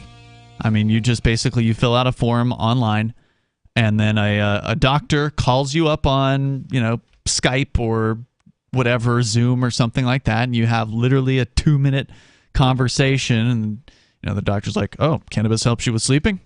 Yes, it does. Okay, here's your prescription. Like it's basically like a really quick, like faster than you would even expect it to be. They're just churning out these prescriptions, and it sounds like that's what's going on with ketamine now as well. And I think that's for the better. Yeah, I always have to wonder, like, why isn't it, like, when they make you come in, like, they do all this extra stuff that has nothing to do with the reason that you came in for it. And it's kind of funny because, like, they have less and less time to deal with patients. And it's like, and then when you actually need them to talk to you, it's like they don't have enough time for you. It's like, can't we just, like, shorten this to, prescriptions through some sort of telehealth, especially for stuff like this, that you don't need to see a doctor, Really don't. And people can make their own decision. It's your body. Right. If you know that something works for you, then that's all that you need to know, right? Like, you don't need to have some expert tell you that you're right. The other crazy thing is, like, you think you would be talking to, like, more like a pharmacist, right? Somebody who knows the drugs, because that's not really what the doctors are trained in. It just seems so bizarre that you go to a doctor to prescribe something that the doctor doesn't necessarily know that much about relative to, like, somebody who's an expert in the drug field, right? It's a cartel. Yeah. As we were discussing earlier, the number of doctors is artificially limited, and then it's limited even further by the DEA that has a specific level of control over certain substances and who can issue the prescriptions for them. Before we go on here with the story about the telehealth, though, I do want to let you know about the Socratic Experience. This is a way for you to get your child the same elite education found at Oxford at an affordable price. It's thanks to an online system that was set up by Michael Strong. He's a highly acclaimed, globally known educator. He launched his online academy called the Socratic Experience, where students learn through philosophical dialogue and are engaged in a highly social and inspiring learning environment. The Socratic Experience nurtures your child's unique genius. It's a proven school where their students have gotten into the most prestigious universities and highly selective companies. You can go to socraticexperience.com/FTL. You can download the parent guide there and get 20% off your first year's tuition. That's 20% off by going to socraticexperience.com/FTL. Class space is limited. So we're going to continue here a little bit more about this doctor who's got thousands of patients online that he's prescribing ketamine to, And apparently they're saying ketamine is really helpful for people that have anxiety and depression. And we hear about this all the time, especially with young people these days, that they're always talking about how they got anxiety and depression. And so, maybe this can help them with that. And why should they have to sit in a doctor's office for hours at a time every 3 months or whenever it is that they, need to get a refill on one of these things or get the initial prescription? According to the story here, we're again talking about how the DEA has waived the requirement temporarily, quote unquote, starting in 2020, and they're saying it may be re-restricted as soon as this spring unless something is done to extend this. Supposedly, the DEA is going to, quote unquote, work on regulations to allow the exemption permanently, but there's no details or a timeline about that. For now, there have been more than 10,000 patients who've been treated at home just with this online ketamine prescription thing. Now, the doctor they interviewed here, who is Scott Smith, he says that the federal waiver should be made permanent and is unbothered by critics who question the wisdom of mailing ketamine to patients at home. He says, quote, "I'm like a medic running around on the battlefield taking care of wounded people, and ketamine helps the people that I'm taking care of," he said. It has long been used in hospitals for anesthesia and abused recreationally for its mind-altering properties, but in recent years, it's shown promise for delivering rapid relief to patients with mental health conditions who've tried conventional antidepressants without success. The funny thing is they look at their definition of abuse there. People take it and they feel better. Okay. Right. Well, what happens when you take it under a doctor's care? If it's working, you feel better. There's not a big difference there except permission. Yeah, that's true. I mean, and there's also, it's important to note there's always and people don't really talk about this, but when it comes to the illegal use of any drug, there are different categories. And they always talk about if it's illegal, it's abuse. But that's not true. There are people who use illegal drugs or drugs illegally that are just simply using them, right? They are doing it on their own choice. They're doing it at their own discretion, their own choice of dosage and time and place and things like that. And many of those people are using those drugs even if it's a recreational manner, they're using them in a responsible manner. And that's a huge difference from someone who is abusing those drugs, which suggests that the individual is just going whole hog and dosing all the time and hurting themselves and hurting their family and losing their job, that kind of thing. Yeah, I mean, the key thing I'm hearing from you, Ian, is that they're using it basically in many cases identically to the person who would have the same thing prescribed to them. In many cases. Yeah. So yeah. An example of this is during the pandemic, the government randomly sent me an insurance card. But before that, instead of paying a doctor to get Adderall, I was ordering meth off the dark web.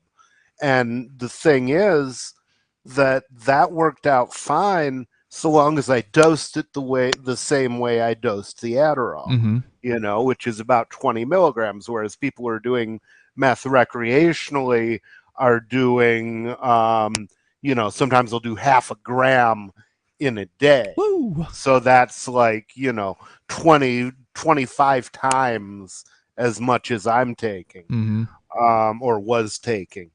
But yeah, it so long as you're reasonable with dosage, it's a good substitute. You know what people should probably compare it to is alcohol, right? Like, alcohol is generally legal. It's highly abused. But it's highly abused, but not relative to the percentage of people not abusing it.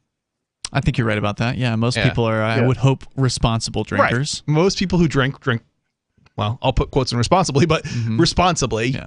And, there's a small percentage that don't. Yeah, usually about 10% of the users of any given drug will abuse it. And they would abuse it anyway, right? Like if right. Well, they would be abusing something. Yeah. Is the thing. If you take a particular drug away from them, they'll find something else. Yeah, for sure. All right, we got more coming up here. If you want to share your experience, maybe you've done the ketamine thing online and it's been working great for you, and how has it helped you? If you want to tell your own story, you can do that. Coming up, Chris is going to tell us about the Informed Consumers Act. Hey, I like informed consumers. This must be a good piece of legislation. Coming up. So the protection of life, liberty, and property is what the Free State Project is all about. But it's an effort to move 20,000 people who understand. It's about demonstrating to the entire country that, yeah, we can have a free market, a truly free market. Making it just a freer, great place to live. It's the world's largest voluntarist libertarian community, and it's only getting bigger. That's amazing, to be able to move to a place where other people passionately believe in being free and independent. What the Free State Project is managing to do, though, is to put their money where their mouth is. Physically getting up across the country and saying, let's go someplace and let's demonstrate the power of these ideas. There's a lot of kind of philosophy that surrounds liberty. There's a lot of thinking about it and talking about it. But here in New Hampshire, people are doing it. 101 Reasons Liberty Lives in New Hampshire, a documentary by Free State Project Early Movers. Watch it free at 101reasonsfilm.com. 101reasonsfilm.com. From Feature Story News in Washington, I'm Jagruti Dave. A United States House of Representatives committee has publicly released 6 years of Donald Trump's tax returns, following a protracted legal battle settled by the Supreme Court. The former U.S. president broke with tradition by declining to release his returns when in office, claiming he was unable to under audit. Our Washington correspondent Benji Heyer reports. Whilst much of the contents has already been disclosed, these full records offer a rare window into Donald Trump's finances. The data, revealed partly last week and in its entirety on Friday, shows that during the first 3 years of his presidency, he paid $1.1 million in federal income taxes, but no tax in 2020. It was also found that the country's Internal Revenue Service broke its own rules by not auditing Mr. Trump for 3 out of the 4 years he was in the White House. The twice-impeached president says the release by the House Ways and Means Committee will, quote, lead to horrible things for so many people, but that it proves, in his words, how proudly successful he's been. Benji Heyer, Washington, D.C. A man has been arrested in connection with the stabbing deaths of 4 University of Idaho students last month. Authorities have enlisted the public's help to try and crack the mysterious case. Our correspondent Ira Spitzer has more. A 28-year-old man named Brian Christopher Koberger was taken into custody in eastern Pennsylvania, across the country from Moscow, Idaho, where on November 13th, someone stabbed and killed 4 University of Idaho students at a home in the middle of the night. The case had perplexed investigators who were unable to name a suspect, a motive, or locate a murder weapon for weeks. The police department asked for the public's help finding clues and received around 20,000 tips. The quadruple homicides were the first murders reported in the small rural town in 7 years. Ira Spitzer, San Francisco. France, Spain, the UK and South Korea are among the latest nations to tighten the rules for inbound travellers from China. This includes new COVID-19 testing protocols, and it's due to worries about the scale of China's current virus outbreak. And 3 days of mourning are underway in Brazil for football icon Pelé, following his death from cancer. He was the only player to win the World Cup 3 times. On Monday, his body will be placed in the stadium of his old club Santos for the public to pay respects ahead of a funeral on Tuesday. South American football expert Tim Vickery says Pelé was the perfect player. Technically, tactically, psychologically, he's got the lot. Incredibly complete talent, a magnificent athlete. The coaches used to say he was the best goalkeeper that Brazil had as well. From bureaus worldwide, this is FM. Our Matrix server is about as free as internet chat can be. Join the existing rooms or create your own at chat.freetalklive.com.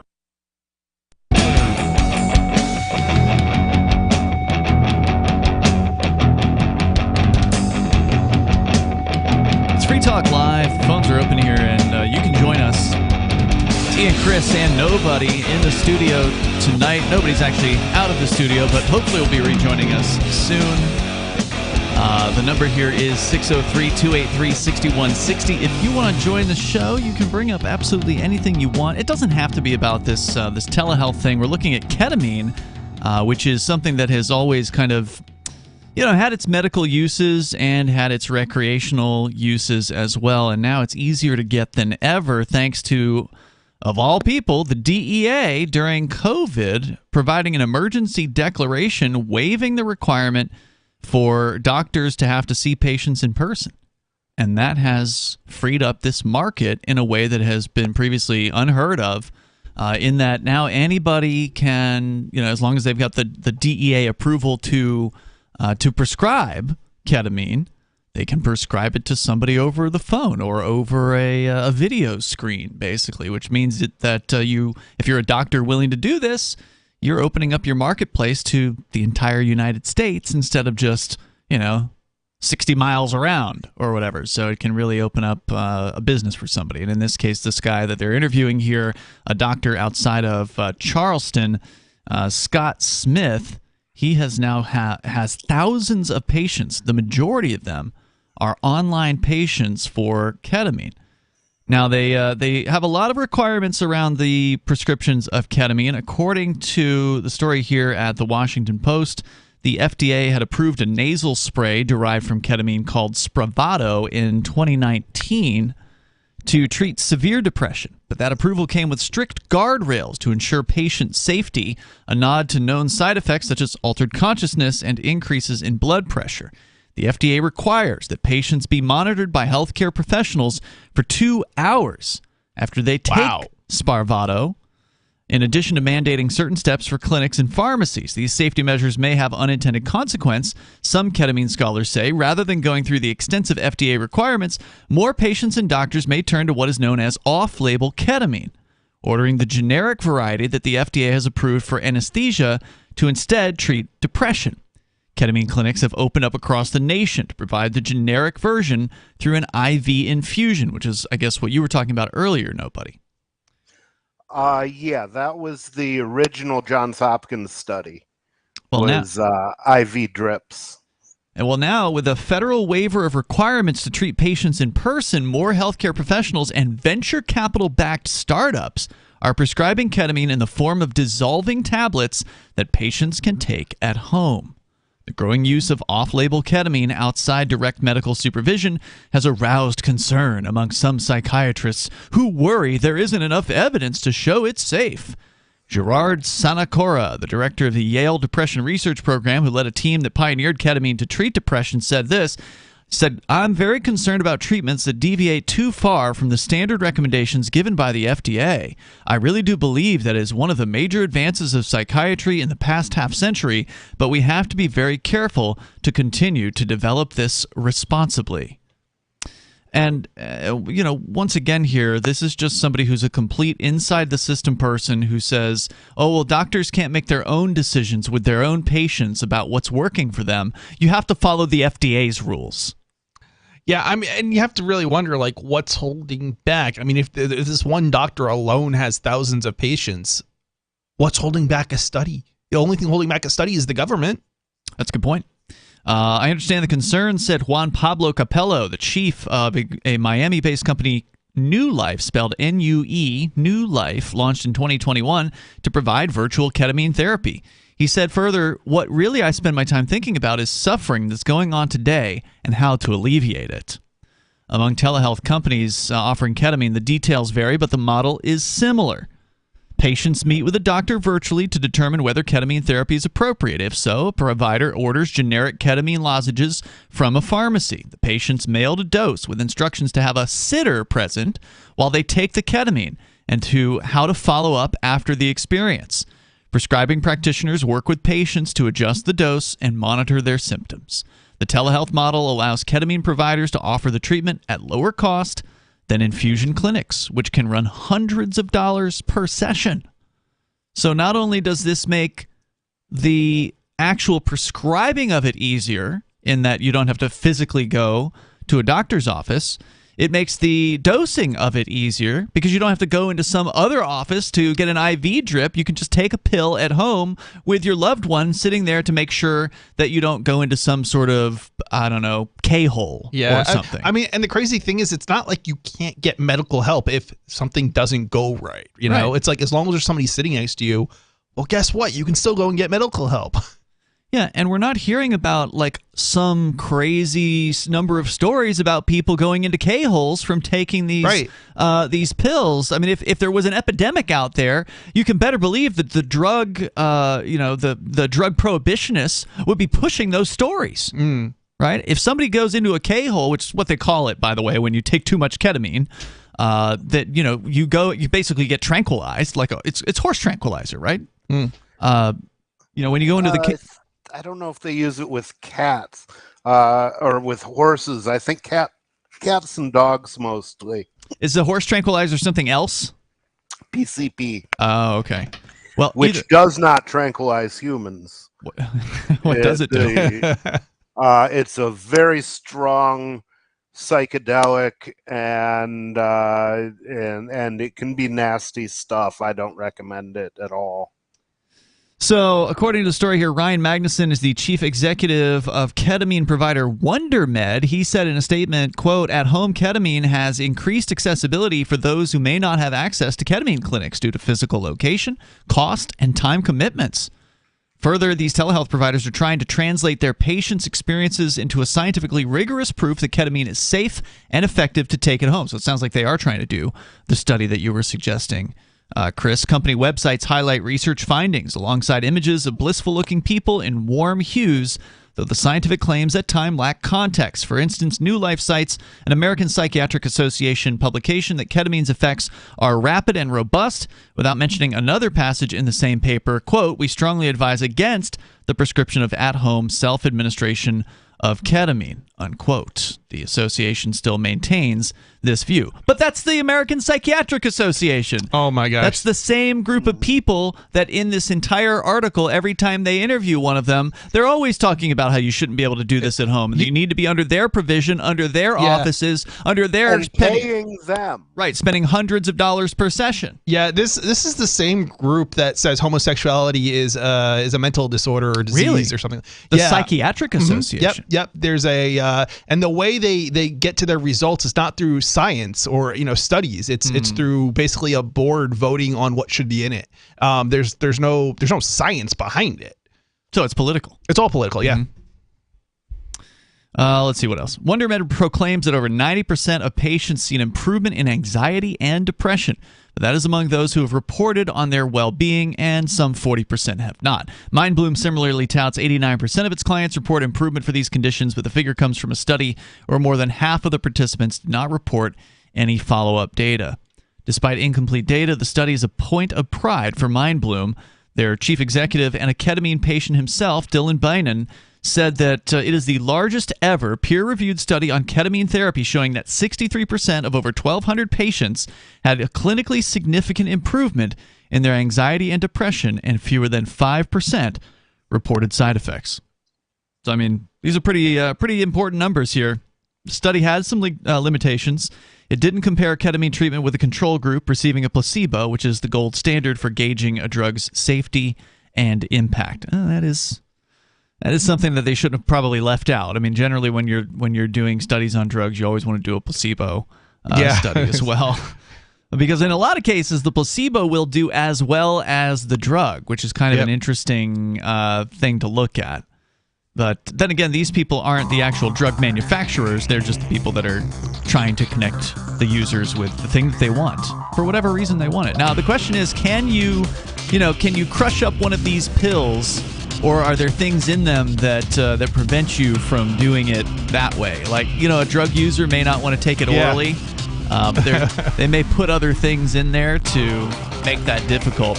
There's more coming up here in moments. You can join the show. Bring up whatever you want here. This is Free Talk Live. If you're David, a few well-chosen words can help level the playing field with Goliath. I'm Holland Cook from survivalspeech.com. Recently, I saw a Yellow Pages ad for an appliance repair company, and the headline read, "Why wait for Sears?" If you're going to the Yellow Pages, the Dead Sea Scrolls of advertising, you're ready to buy right now. So this is an attention-grabbing message. And how about the plumber whose radio ad says, "Call by noon Thursday, and we'll be there Saturday at no extra cost"? Smart guy. Most plumbing firms give their crew the weekend off. This one gives them Sunday and Monday off. In the words of a respected advertising executive, cut to the chase, make it quick, and tell me exactly what you can do for me, especially if you're looking for work. For more tips on critical communication skills for the way things are now, hit survivalspeech.com. I'm Holland Cook. Looking for a great real estate investment? Consider New Hampshire, which is ground zero for the Liberty Movement. Your first call should be to Mark Worden from Porcupine Real Estate. He's more than just a real estate agent. He's your New Hampshire concierge. Where are the best places to live? Do you want farm, city, the burbs, or forest? Do you want a duplex or multifamily building so that renters pay your mortgage? There are homes in all price ranges in New Hampshire, and Mark can help with financing too. Invest in Liberty and property. Mark Worden can help. PorcupineRealEstate.com. What if you want to hear the latest episode of Free Talk Live, but all you have is your phone, you forgot to download our archive, and you have no data connection? You can call our Listen line at 641-793-0191. That's a long-distance number, so you may incur charges. If not, listen as long as you want. 641-793-0191. The Free Talk Live Listen line, 641-793-0191. Free Talk Live. Hey guys. Hi, Cheryl. I kind of stumbled onto you. I drive home from work on a Saturday night and heard you guys the first couple times I heard you, and I thought, what obnoxious jerks have they got on the radio? You sound like my wife. Yeah, and you know, I grew up very conservative, grew up in Kansas, moved to Florida, but you guys have really opened my mind. Well, now, wait a minute. You opened your mind. We just gave you a few I don't know. tips. You know, like I said, it was more of a car wreck. I couldn't turn away. Really? You know, I had to listen to you because I'm like, I cannot believe what these guys are saying. And, you know, so I was a little, you know, I'm 43. You know, my daughter's 24. She'll be 25 this year. And, you know, it was kind of the stuff that was coming out of her mouth that I just took as kind of just a crazy youth thing. But you guys have absolutely opened my mind. Free Talk Live, 7 nights a week from 7 to 10 Eastern, live on the Liberty Radio Network at LRN.FM. Tired of cancel culture? Sick of mega tech corporations holding an axe over your head? Join the LRN.FM Matrix chat server. It's self-hosted, so no one else can tell us what to do or say. Don't like the existing channels? You can make your own. You can even connect into some of our channels from other Matrix servers. It's federated. For the full LRN.FM Matrix experience, though, you should join our server via the step-by-step instructions at chat.lrn.fm. Chat.lrn.fm. Have you had enough of the big-name web hosting services that are long on promises but short on bleeding-edge features, uptime, and customer service? Try Agorist Hosting, the agile web host that offers full concierge service from website redesign, full e-commerce solutions, custom apps for your Shopify store, IPFS integration, and more. Agorist Hosting is ready to take your web presence into the future. To get started, head over to agoristhosting.com. You can stick it to the man and big tech. Join our FTL social mastodon at social.freetalklive.com.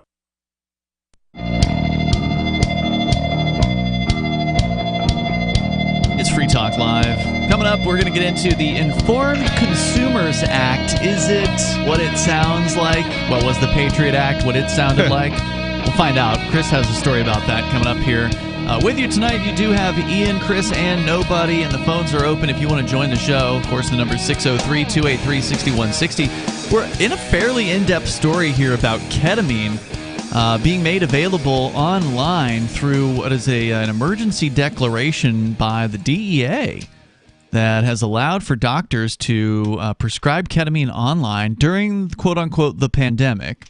Now, of course, there have actually been whole businesses that have been created within just the last 2 years that have focused on doing online prescriptions for ketamine for people that have anxiety and depression, and there are a lot of people who apparently suffer from anxiety and depression these days. So the marketplace is expanding in this way, and the folks who are doing this business, they're saying that it's helping people. They're saying they've helped thousands of people get this, what they're calling life-saving medication here, and they're worried that the federal government is going to undo all of this helpful, provisions that they put into place as soon as this spring, that they may just shut it down again, lock it down again, make it so you have to go back to a physical doctor to get these things. I mean, wasn't the whole implementation of this current regime, or previous regime, I guess, just to make it harder for people? It wasn't like there was a safety component, even argued. It was just to make it harder because there were too many people abusing it.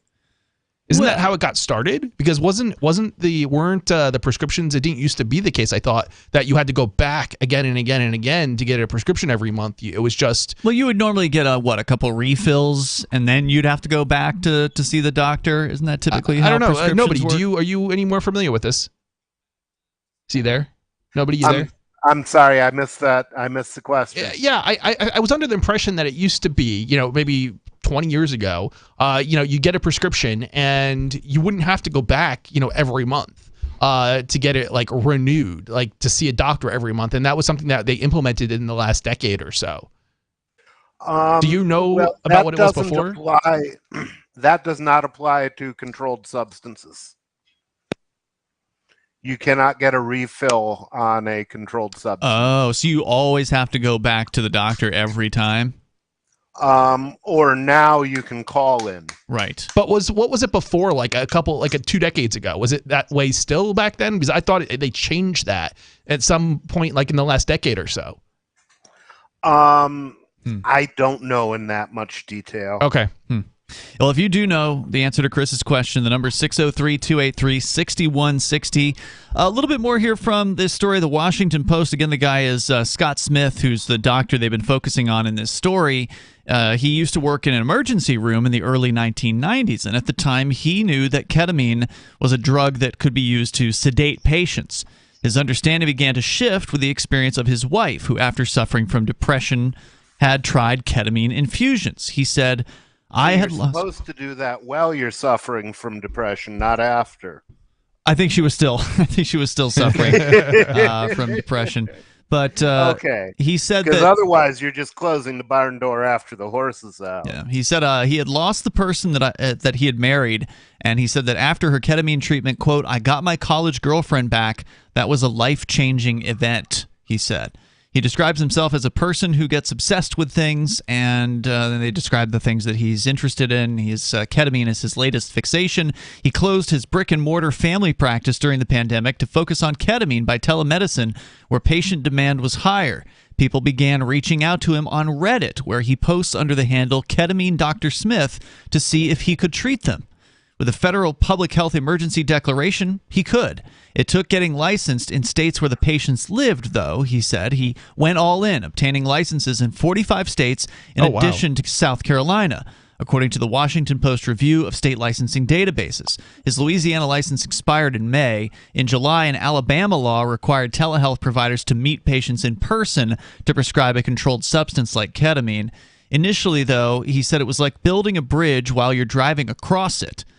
His wife, Catherine, his medical assistant, added, "We're really saving more lives than we ever did in our primary care practice."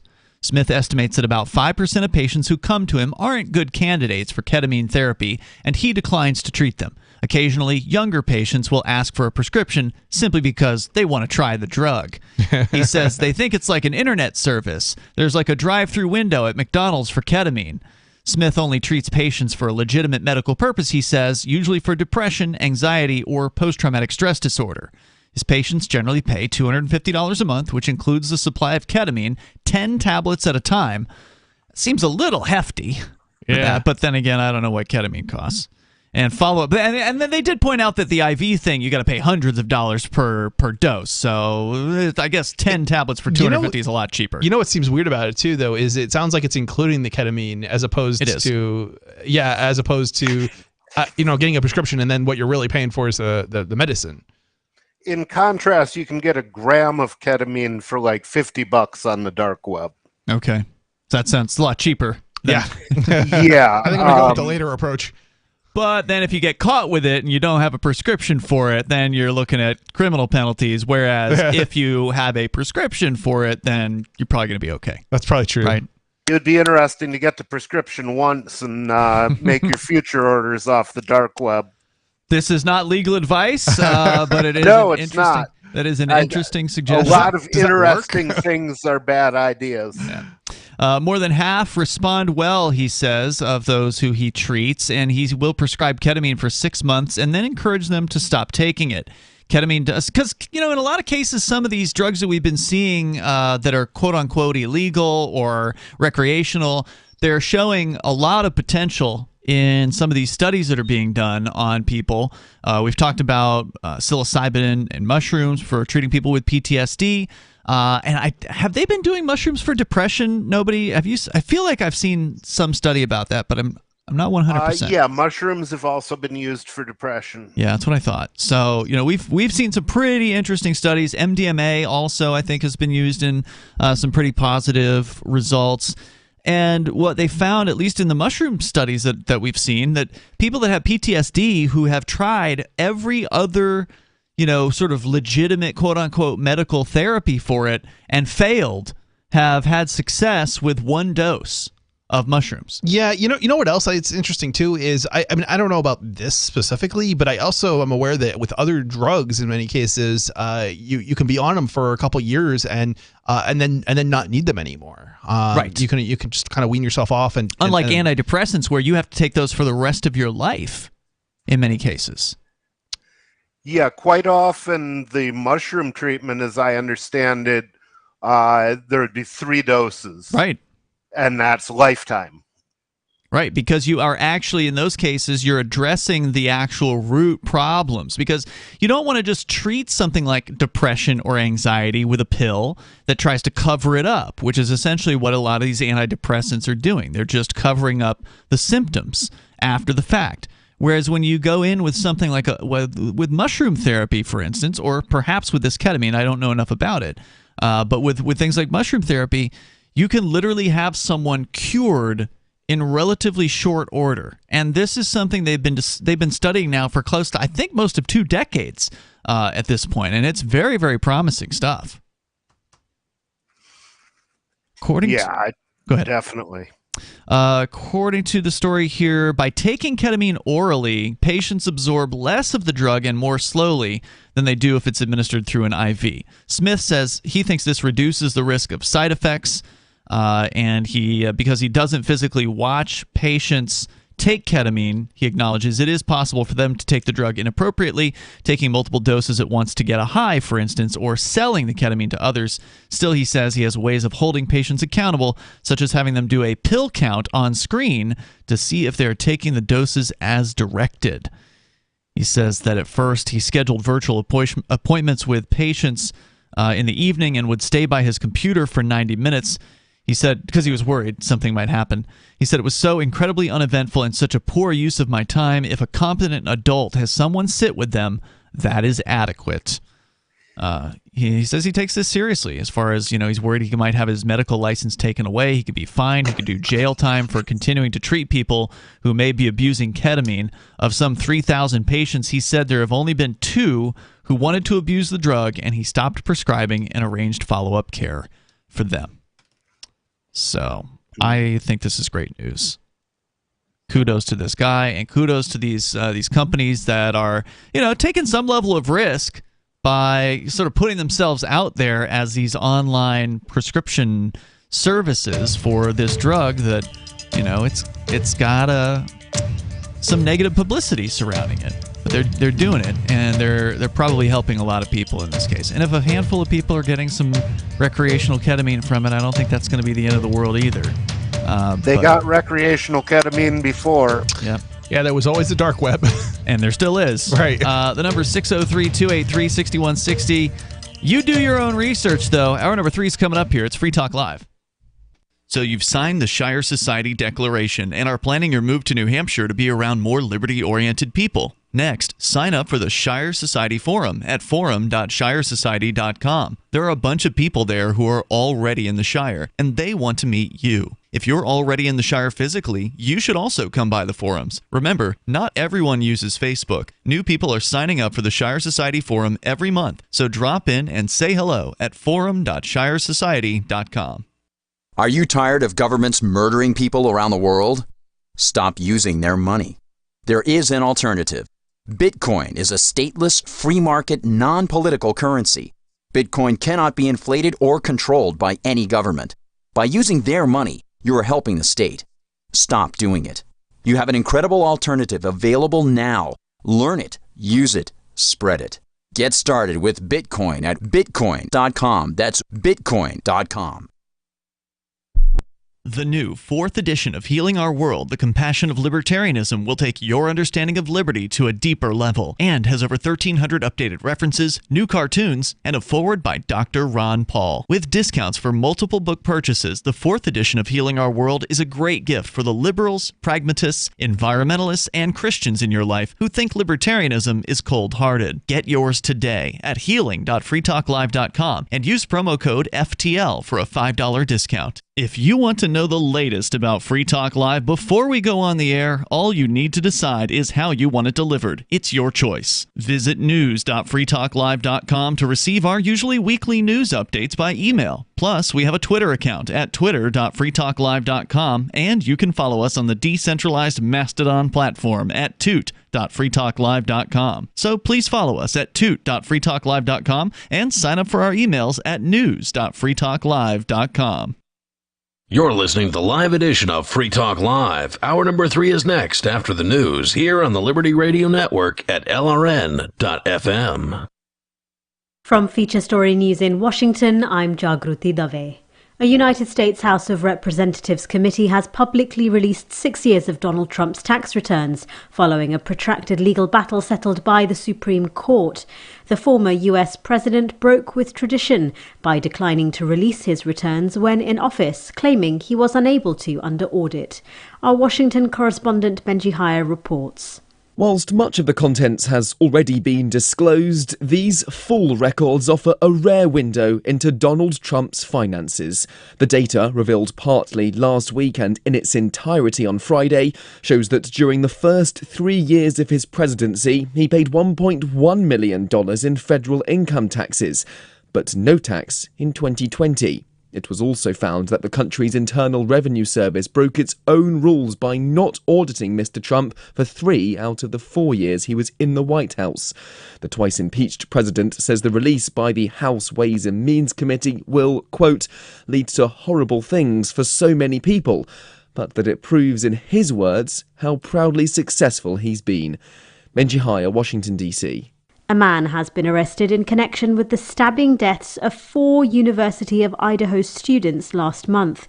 Authorities have enlisted the public's help to try and crack the mysterious case. Our correspondent Ira Spitzer has more. A 28-year-old man named Brian Christopher Koberger was taken into custody in eastern Pennsylvania across the country from Moscow, Idaho, where on November 13th, someone stabbed and killed 4 University of Idaho students at a home in the middle of the night. The case had perplexed investigators who were unable to name a suspect, a motive, or locate a murder weapon for weeks. The police department asked for the public's help finding clues and received around 20,000 tips. The quadruple homicides were the first murders reported in the small rural town in 7 years. Ira Spitzer, San Francisco. France, Spain, the UK and South Korea are among the latest nations to tighten the rules for inbound travellers from China. This includes new COVID-19 testing protocols, and it's due to worries about the scale of China's current virus outbreak. And 3 days of mourning are underway in Brazil for football icon Pelé, following his death from cancer. He was the only player to win the World Cup 3 times. On Monday, his body will be placed in the stadium of his old club Santos for the public to pay respects ahead of a funeral on Tuesday. South American football expert Tim Vickery says Pelé was the perfect player. Technically, tactically, psychologically, he's got the lot. incredibly complete talent, a magnificent athlete. The coaches used to say he was the best goalkeeper that Brazil had as well. From bureaus worldwide, this is FSN. With FSN Spotlight, I'm Simon Marks, looking in more depth today at the decision by the United States and other countries to impose COVID-19 test requirements on travellers from China, where the virus is taking root all over the country following Beijing's effective abandonment of its zero-COVID policies. With China releasing very limited data relating to the number of infections and deaths across the country, there are concerns that if COVID-19 runs wild there, it could lead to fresh variants that then travel rapidly around the world. Dr. Danny Altman is a professor of immunology at Imperial College in London. Everybody is all about trying to strike some kind of balance between, hypervigilance and scaremongering and not being able to carry on with your everyday life. The virus is the virus, and we know its mutation rate now very well. And so if you've got, a country of over 1 billion people rather poorly vaccinated and many trillions of copies in many millions of lungs, there will be an awful lot of new variants circulating, and that's the risk that you've got to factor into your calculation. And to me, that would tend towards caution. In the last week, the first batch of Western vaccines has been shipped to China from Germany, where they will be administered to German expatriates. But the authorities in Berlin are pressing Beijing to adopt widespread use of the mRNA jabs in a bid to lessen the impact of COVID on China's national population. With FSN Spotlight, I'm Simon Marks. The main headlines again. A United States House of Representatives committee has publicly released 6 years of Donald Trump's tax returns following a protracted legal battle settled by the Supreme Court. A man has been arrested in connection with the stabbing deaths of 4 University of Idaho students last month. And 3 days of mourning are underway in Brazil for football icon Pelé following his death from cancer. And that is the latest from Feature Story News. I'm Jagruti Dave in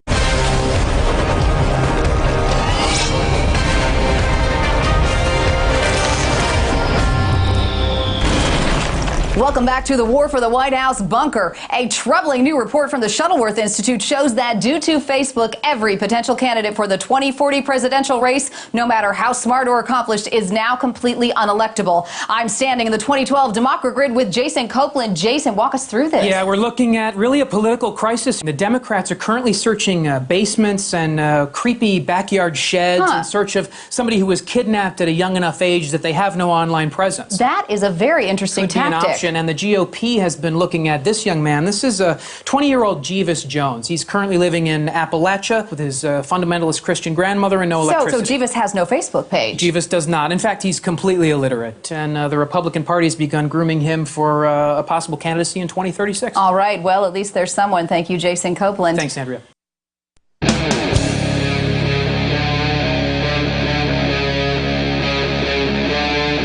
Free Talk Live. Free Talk Live. Phones are open as we kick off the third hour of the program. The number is 603-283-6160. In the studio, it's Ian and Chris. Joining us remotely, nobody. You can join us online. Just join us at freetalklive.com. We've got all kinds of features there. They are completely free. Once again, that's freetalklive.com. We're going to jump into your phone calls here to start things out this hour. But coming up, Chris has a story about something new called the Informed Consumers Act. And we're going to find out what that really is all about. Will it actually improve the information that consumers have? Will it help consumers? Or will it protect the existing establishment from competition? We'll find out. Coming up here. But first, we're going to go to Joe in Maryland. He is on the line. Go ahead, Joe. Yeah. Happy New Year, nobody. Welcome, sir. Merry Christmas and Happy New Year. Merry Christmas. You got kind of a shoddy connection here tonight, Joe, but go ahead quickly with your thoughts. Shoot. He was sounding okay when I screened the call. Joe, one more chance here. Go ahead. No, I'm afraid it's not better. I'll tell you what. I'll put you on hold. We might try you back here in a little bit. Let's talk to Sarah in New Mexico. Sarah, you're on Free Talk Live. Oh, yes, thank you. So it turns out that New Jersey and Philadelphia schools districts, they are going to have masks mandate again. Oh, God. I'll tell you what, I do want to hear about that, Sarah. But first, we were talking about you a little bit earlier in the show here tonight because we had this story about the ketamine clinics, these online ketamine prescription businesses that are proliferating in the last couple of years. And I'm wondering if you, as someone who has, revealed publicly that you suffer from bipolar disorder, have you heard about ketamine as a potential treatment for that? And are you being treated for bipolar? Oh, no, I am not being treated bipolar, but it's not required by Social Security unless it's court ordered. They cannot mandate medication or mental hospitals. I have to be nuisance to the public, like harm to myself or to the public to be court ordered.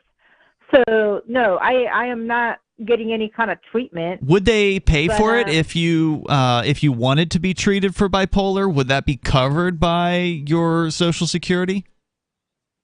Yeah, Medicaid if I want to be on medications, but I choose not to. Okay. All right. Just curious because apparently this ketamine stuff is really helping people that have the bipolar disorder. It's like helping cure them. I don't know. It might be something to look into.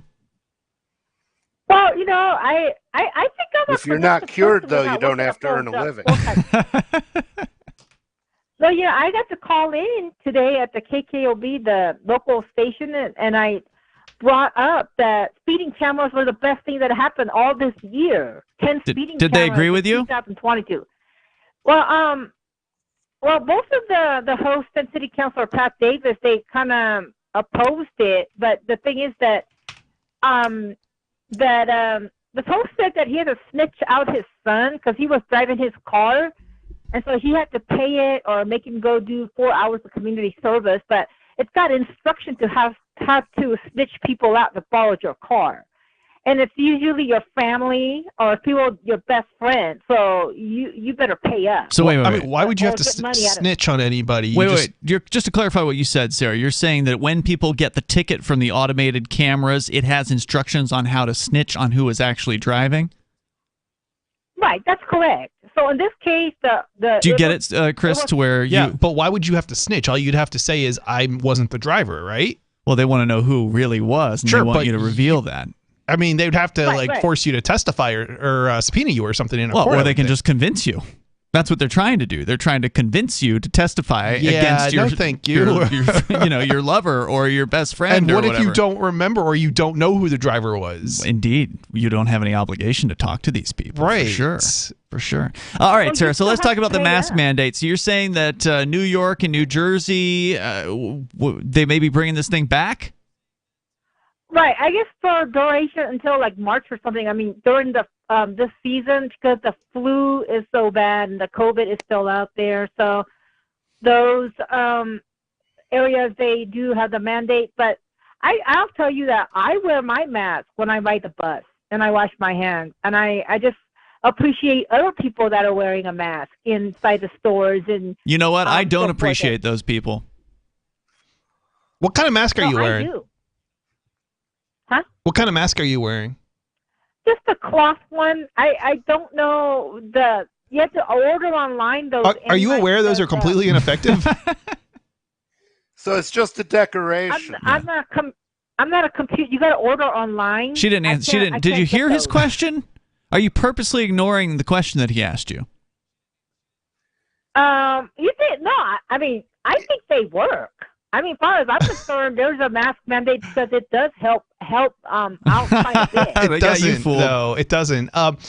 There might be masks that work, but the cloth masks that you're wearing don't work. That's the humorous part about the whole mask mandate is they're not even the worst of the liars among the medical authorities have admitted that a cloth mask isn't going to do anything for you. Mm-hmm.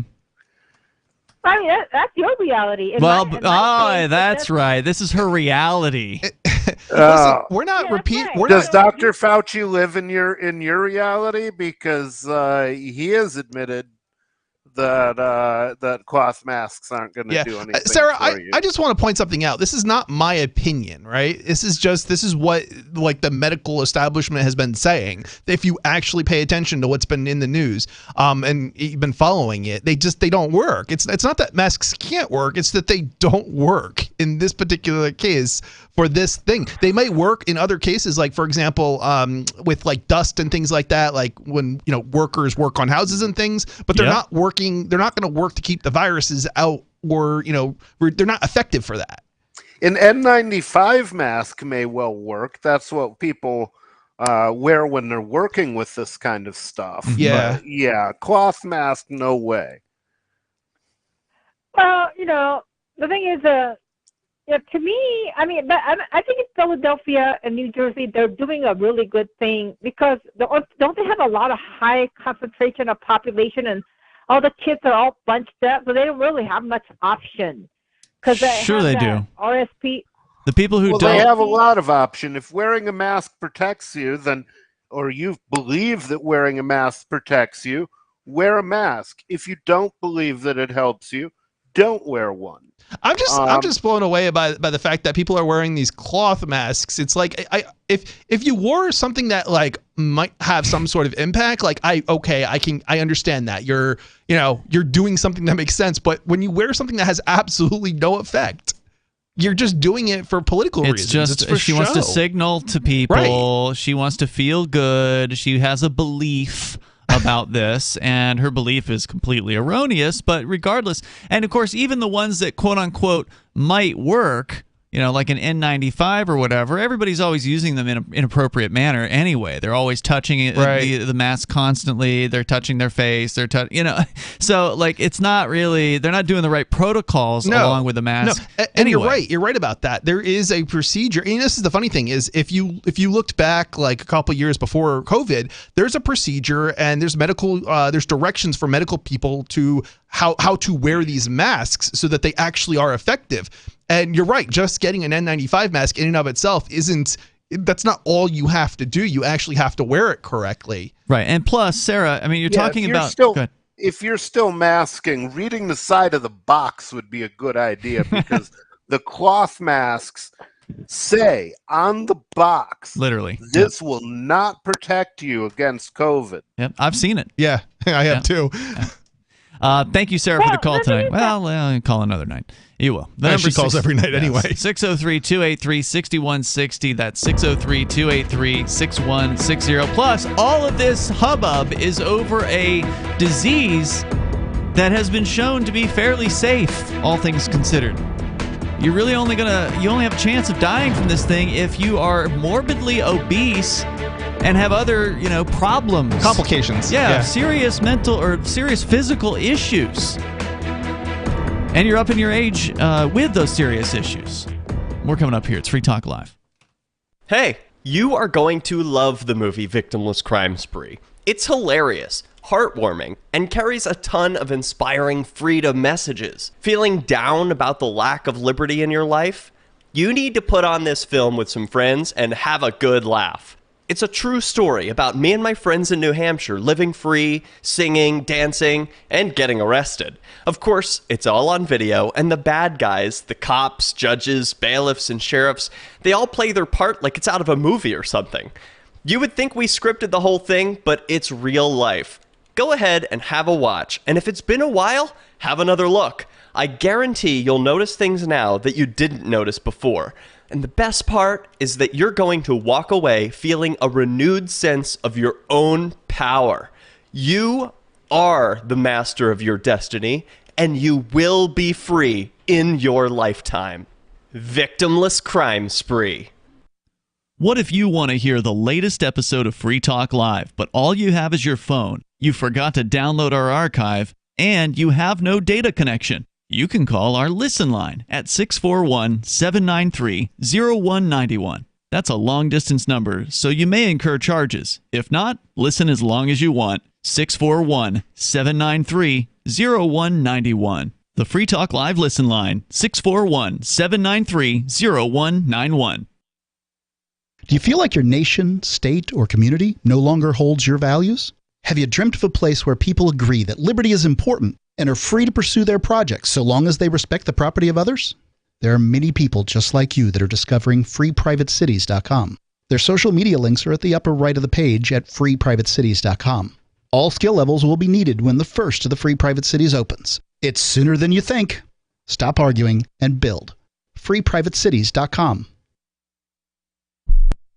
On Free Talk Live, we're bringing people to the ideas of liberty every day. From wrestling superstars like Glenn Jacobs. You guys really are having an impact, I believe. Like I said, a lot of where I am now is due to listening to Free Talk Live. You changed my mind on some very important issues years ago. To random people tuning in on the radio. I was kind of stuck in the left-right paradigm. I heard your show by chance on a Saturday night. From there, I went on, joined the Free State Project, and become an amplifier. So, I mean, that's really the reason why I amp is because I know that if it wasn't for you guys being on as many stations as you are, I never would have found the ideas of liberty. You can help more people hear the message of liberty by joining Free Talk Live's AMPS program on Patreon for as little as $5 a month. And you'll get access to special perks. Visit amps.freetalklive.com, amps.freetalklive.com. Tired of cancel culture? Sick of mega tech corporations holding an axe over your head? Join the LRN.FM Matrix chat server. It's self-hosted, so no one else can tell us what to do or say. Don't like the existing channels? You can make your own. You can even connect into some of our channels from other Matrix servers. It's federated. For the full LRN.FM Matrix experience, though, you should join our server via the step-by-step instructions at chat.lrn.fm. chat.lrn.fm. Are you tired of your taxes funding endless occupations around the world? Antiwar.com is run by people who understand that wars abroad become wars at home, wars on our freedoms. Antiwar.com is dedicated to bringing you the latest in news, views, interviews, and reviews from the top movers and shakers in the anti-occupation movement. Antiwar.com has it all, from thorough foreign policy analysis to interviews with whistleblowers who used to run the military-industrial complex. Anti-war, pro-free market. That's antiwar.com. Don't miss a moment of Free Talk Live. Get our archives daily via our podcast at feeds.freetalklive.com.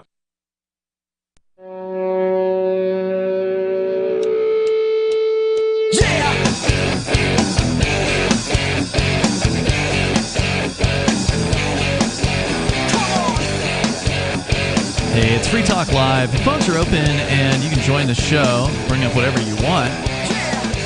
The number is 603-283-6160. That's 603-283-6160. And this hour of Free Talk Live is brought to you by Bullion Max. You know inflation is a real problem out there. The government, the Federal Reserve, continuing to print more money out into existence, which means that prices are going to keep going up.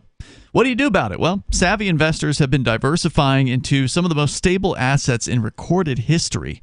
Gold and silver, and you can too by going to bullionmax.com/FTL. You don't have to deal with a salesperson. You get your precious metals shipped fully insured directly to your home. It's fast, it's easy, and Free Talk Live listeners can get a special deal. You get employee pricing on Bullion Max's Silver Starter Kit. It's 5 ounces of silver from the world's most popular mints, and you'll get a free gold back as well. So it's a great excuse to get into the world of precious metals, or if you're new to Bullion Max, grab something at a great price. Of course, they've got amazing selection of a ton of different items at bullionmax.com/FTL. Great time to get into precious metals. Don't miss out on this. It's once again the Silver Starter Kit at employee pricing at bullionmax.com/FTL. We're going to try Joe one more time here. Hopefully his signal has cleaned up a bit in Maryland. Go ahead, Joe. Yeah, I could tell Sarah I always wear my Batman mask when I go out, so she'd be safe around me. Do you really wear your Batman mask? No. Oh, okay. I'm being facetious. I mean, you could if you wanted to. You're kind of tied down to a hospital bed, from what I understand, Joe. Yeah, I'm calling for my hospital bed right now. Yeah. Hey, and that's why I'm calling. If these, okay. Oh God. Now it's gotten even worse. I don't know what's going on with the line here tonight, and it just. How about now? Okay, it's better now. Okay, if these drugs would help people, why don't they just let doctors prescribe them on a temporary basis to see how they help the people? That would even be test study they could do. They're afraid somebody might have a good time. Joe, I'm sorry, man. Thanks for the call tonight. I do appreciate it. But yeah, they don't want to break the monopoly, or the oligopoly between these doctors that have the special permission to prescribe this stuff. They know that what they got is a sweet deal, and they certainly don't want to open up the marketplace to competition. And that's why the American Psychiatrist Association is pissed about these online ketamine dealers that are doing it completely legally under these new rules. They're mad because the market's changed. The face of the market is different. It's more available. The drug's more available than it's ever been. It's cheaper than it's ever been, and that's money that's been taken off the table for these folks. So they're pissed. Yeah, these are the same people who did the lobotomies and a lot of other really terrible stuff. The psychiatrists? Yeah. In the past 150 years, it's just kind of moved from one bad thing to another, and a lot of it's quite disturbing. Something else that's quite disturbing, Chris, the story that you're going to share here about the Informed Consumers Act, which apparently has passed. It was apparently rolled into the omnibus spending bill with a $1.7 trillion price tag on it that just got passed and signed yesterday by Joe Biden. You know, the one that's got the $45 billion extra for Ukraine because another $38 billion wasn't enough. They had to up it to $45 billion. That's the one. Yeah, so this apparently is in there. This is what you're about to tell us about. It is. Wow. If you're in the politician market, buy a Biden because really $100 million in bribes, and the Ukraine is getting at least $100 billion back. Yeah, it's over 110 to 1 payoff on your grift. That's over 110 billion now at this point with this new $45 billion. And it's probably more than that because that's just the U.S. government. True. Given that doesn't include all the other governments who are doing it. Making contributions on behalf of the U.S. Government or are being pushed into doing it by the U.S. The government. EU, for instance. Right. Yeah, exactly. That's a good point. I mean, the EU isn't. In how do I say this? It's their EU has been more haphazard when it comes to supporting Ukraine, especially places like Germany. As an example, they were very hesitant to contribute anything because obviously it would cause a disruption in their oil supplies. And it has. Well, that, and they know the danger of Nazis. It's true. A lot of the Europeans are more aware of the Nazi problem in the Ukraine. I don't know if you were joking on that or if that was serious. No, it's true. No, I'm not joking at all. The Azov Battalion is a battalion of the Ukrainian military that is explicitly Nazi. They're fascist. They're in a lot of cases, they're actually the offspring of Ukrainian Nazi collaborators during World War II, and they hold those people up as heroes. Okay. Because Ukraine decided, a number of people in the Ukraine sided with the Nazis during World War II. And probably partially because they saw the Soviet Union as just the greater evil, but a lot of them are into that. Yeah, I mean, I know there was a lot of collaborators, and I know, what was it? I think Finland, actually. Was it Finland? I think, yeah, Finland had a lot of collaborators back in the day. Finland, the government was in on the same side as the Nazis, if I recall correctly, because they were against the Soviet Union.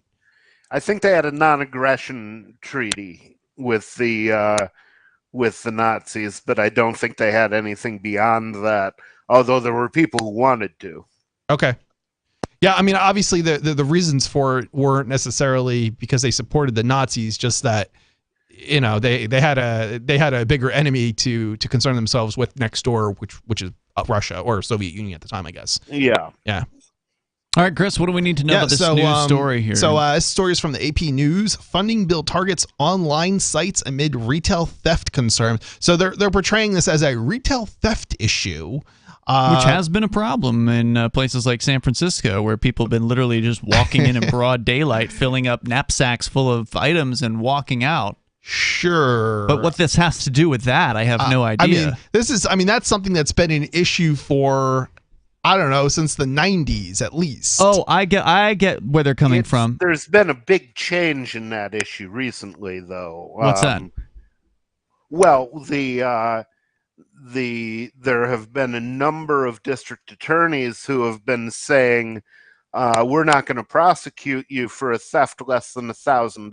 Mm-hmm. So that makes a huge difference, because $1,000 is a fair amount of money to, your average criminal. Sure. And the way this is actually kind of humorous, because the way these thefts are occurring is via I'm trying to think how they refer to it exactly, but they're criminal gangs, so to speak. And that's right. And rather than, going and, shooting up a place and whatever, trying to rob the cash register, what they do is instead, and I've actually seen this firsthand.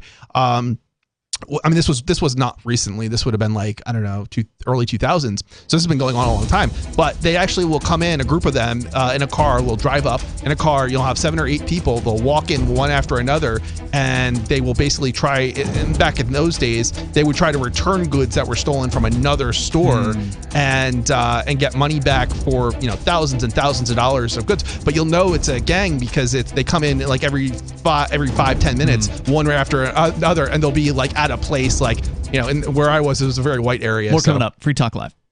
The Free State Project has reached its goal of 20,000 liberty lovers who've pledged to move to New Hampshire and get active to achieve liberty in our lifetime. Perhaps you're trying to figure out what part of New Hampshire should be your destination.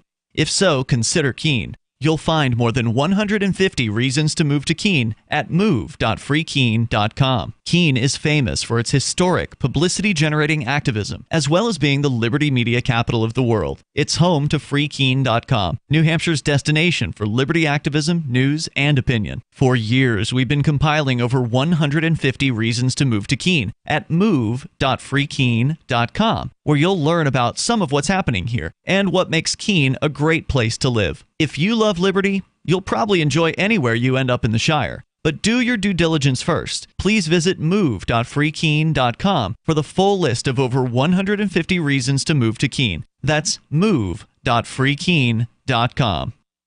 From Feature Story News in Washington, I'm Jagruti Dave.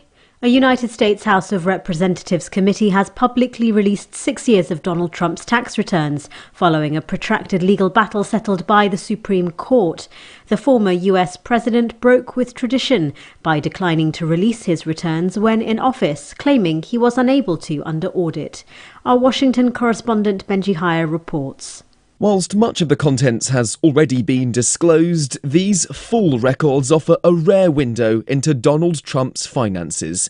The data, revealed partly last week and in its entirety on Friday, shows that during the first 3 years of his presidency, he paid $1.1 million in federal income taxes, but no tax in 2020. It was also found that the country's Internal Revenue Service broke its own rules by not auditing Mr. Trump for 3 out of the 4 years he was in the White House.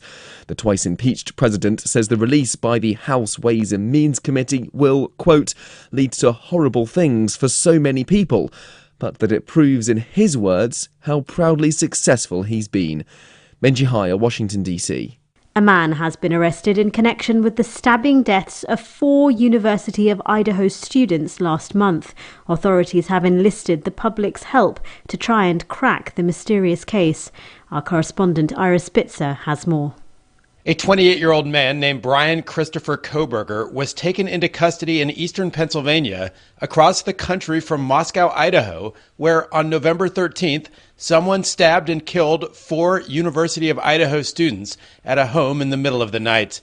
The case had perplexed investigators who were unable to name a suspect, a motive, or locate a murder weapon for weeks. The police department asked for the public's help finding clues and received around 20,000 tips. The quadruple homicides were the first murders reported in the small rural town in 7 years. Ira Spitzer, San Francisco. France, Spain, the UK and South Korea are among the latest nations to tighten the rules for inbound travellers from China. This includes new COVID-19 testing protocols, and it's due to worries about the scale of China's current virus outbreak. And 3 days of mourning are underway in Brazil for football icon Pelé following his death from cancer. He was the only player to win the World Cup 3 times. On Monday, his body will be placed in the stadium of his old club Santos for the public to pay respects ahead of a funeral on Tuesday.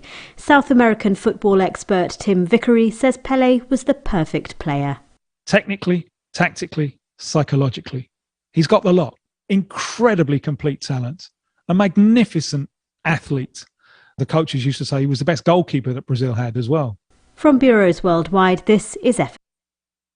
We're still not sure why you'd want to watch, but our video feed is streaming nightly for free at cam.freetalklive.com.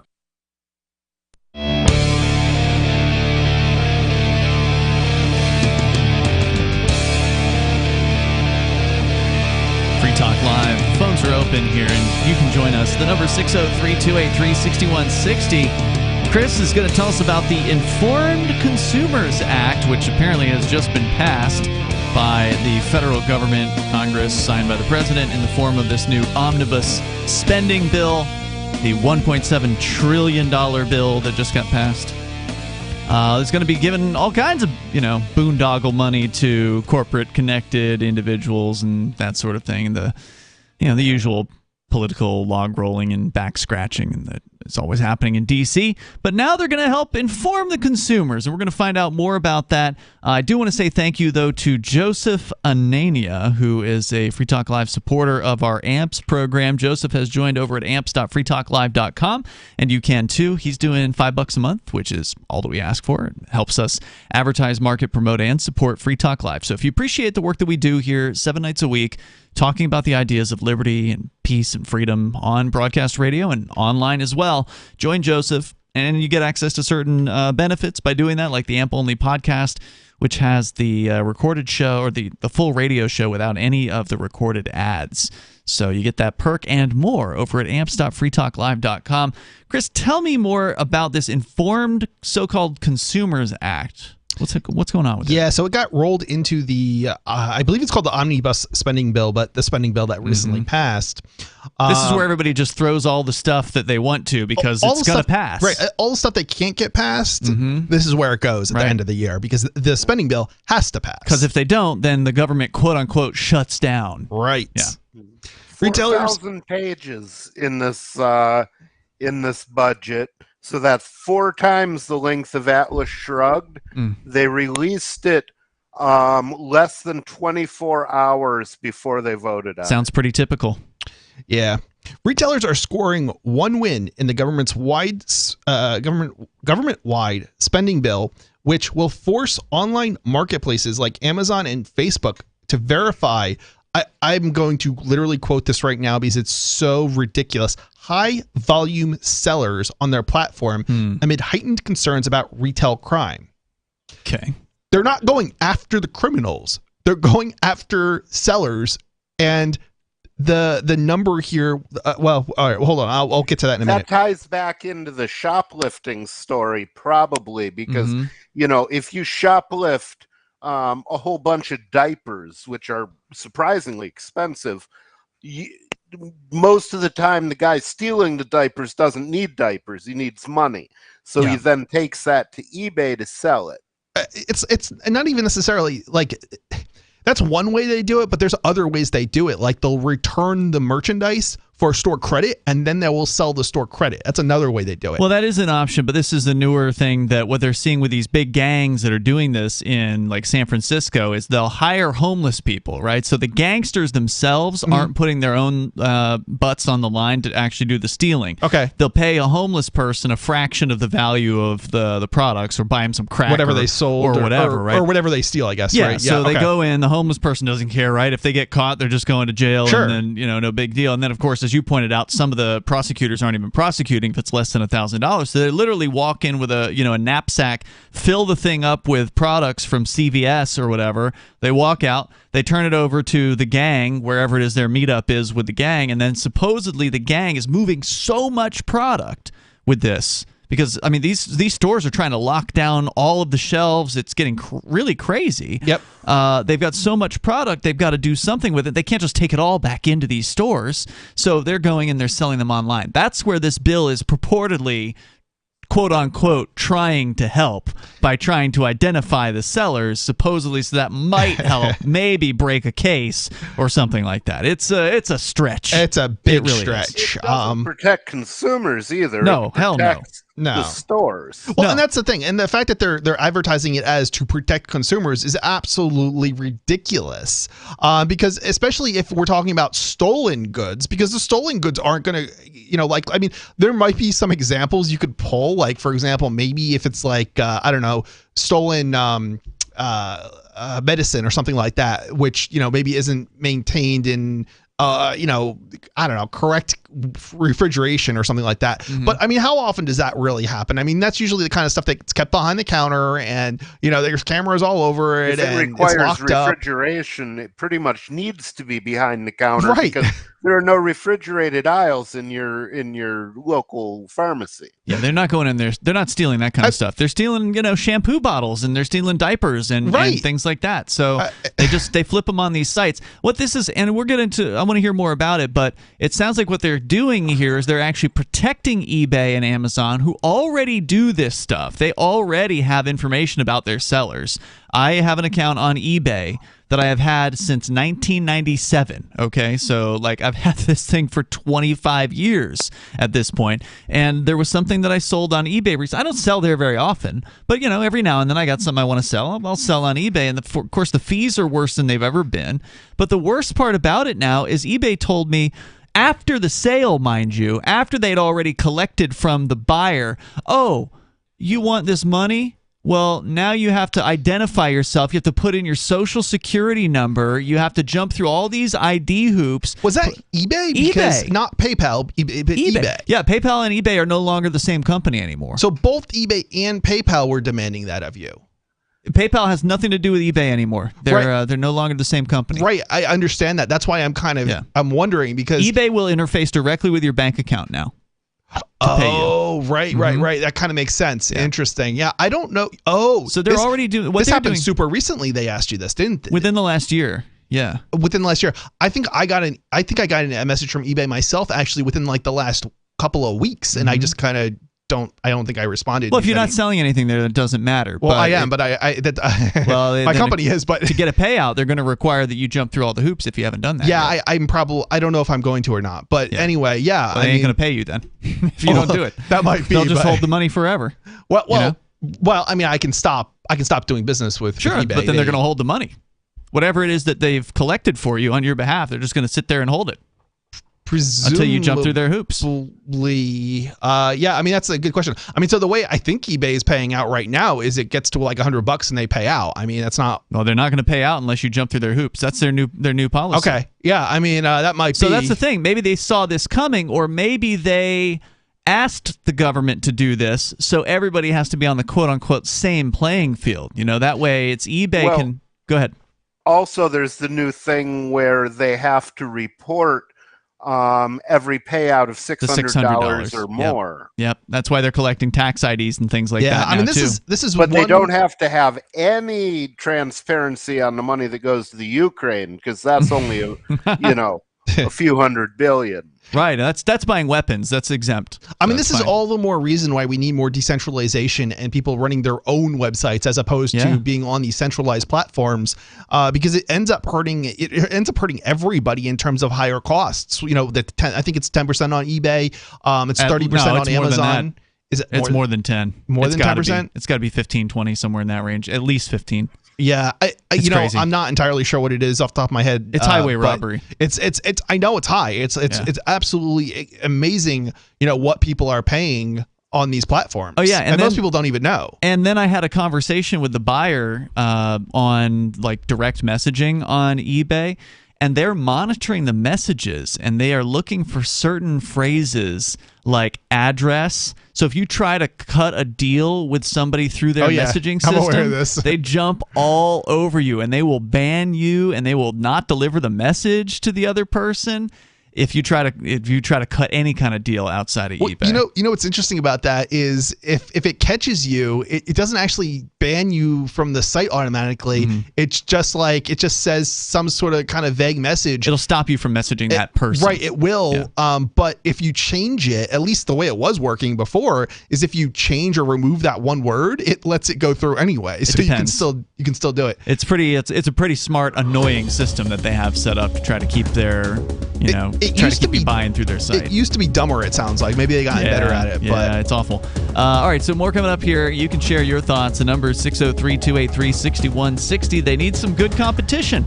But with laws like this in place, it's going to be harder than ever for new businesses to get started and offer those other options. This sounds like protectionism to me. This is Free Talk Live. More coming up.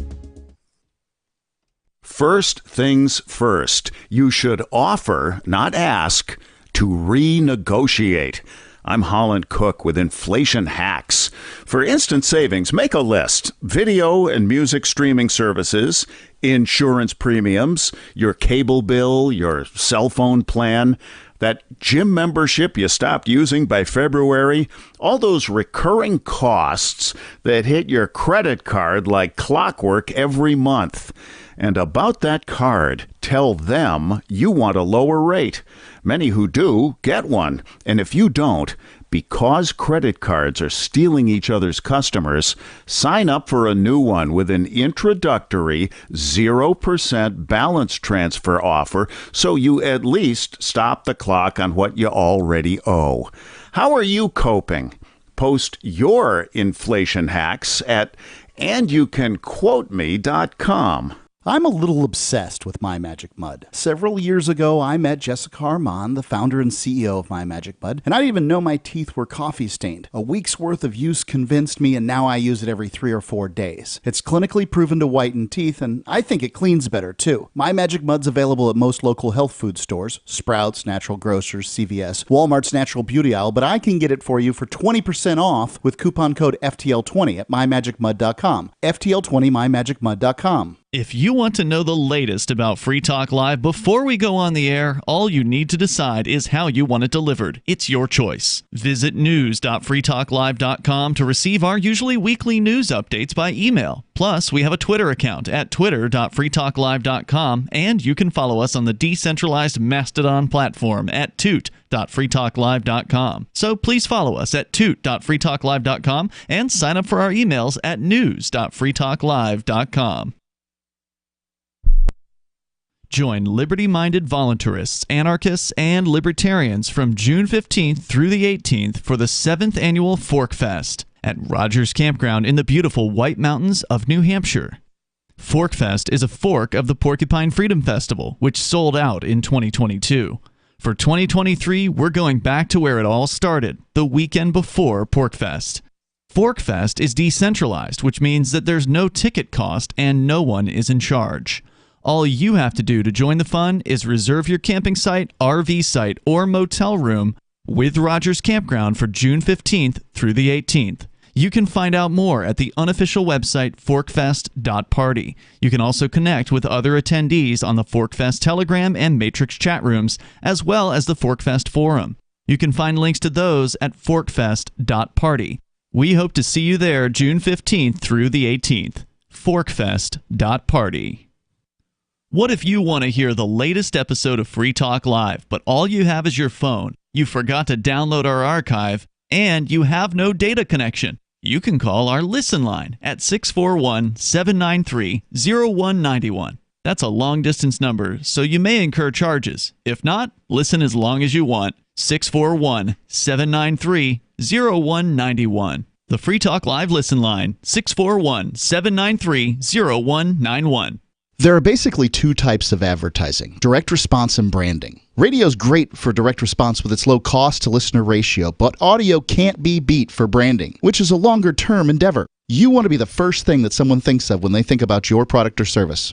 If you have a local business that you want kept top of mind in your community, call the station. If you need national reach, Free Talk Live's got around 200 radio stations, millions of monthly listening sessions, can suit all budgets, and if we don't think we're right for you, we'll tell you. Email me, mark@freetalklive.com. You can help spread the ideas of liberty with our Patreon for just $5 per month at amps.freetalklive.com.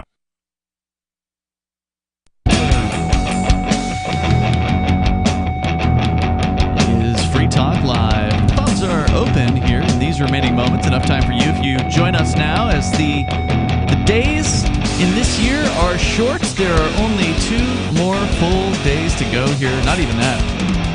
We'll be back here, of course, throughout the weekend. Live on New Year's Eve, live on New Year's Day, as we are every single year. So join us as your New Year's weekend goes on. Here tonight, it is Ian. And Chris. Nobody was And there. nobody. There he is. So we are talking about this bill, Chris, that you brought up tonight. The Informed Consumers Act is what they're calling it. We'll learn a little bit more about it, hopefully. But first, we go to Tom in Texas. He's watching us on YouTube. Go ahead, Tom. Hey, Ian. Thank you for your service. Thanks, and Tom. I know nobody loves crypto. Nobody is not concerned in any way about sports ball. So I He said crypto, nobody. I don't know if you heard what he said. He said nobody loves I crypto. thought he said football. I was like, are you kidding me? No. I thought he was trying not to answer the question or something, or not to respond or something. It was like, nobody does love crypto. That's true, Tom. Yeah. Yeah. Pretty much everything but BTC.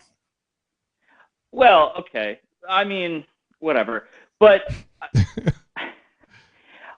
one of my biggest pet peeves is the language that's tossed around like it doesn't have any intrinsic value.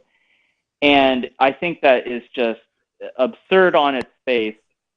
But like when we departed from the gold standard with the US dollar in the 70s, people like to say that the dollar doesn't have any intrinsic value and all that stuff. I get that, but like it in a way it does. Like if we're going to be honest about this, it's the military is the thing that backs the dollar, and in that You mean they'll kill you if you don't use it?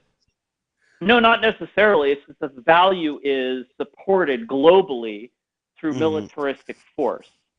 Well, And, they will kill you if you use it to buy and sell oil on the world market. Yeah. Yeah, for sure. You know, that was Gaddafi and Hussein. You mean they'll kill you if you don't use it to buy oil? Yes, that's right. Okay.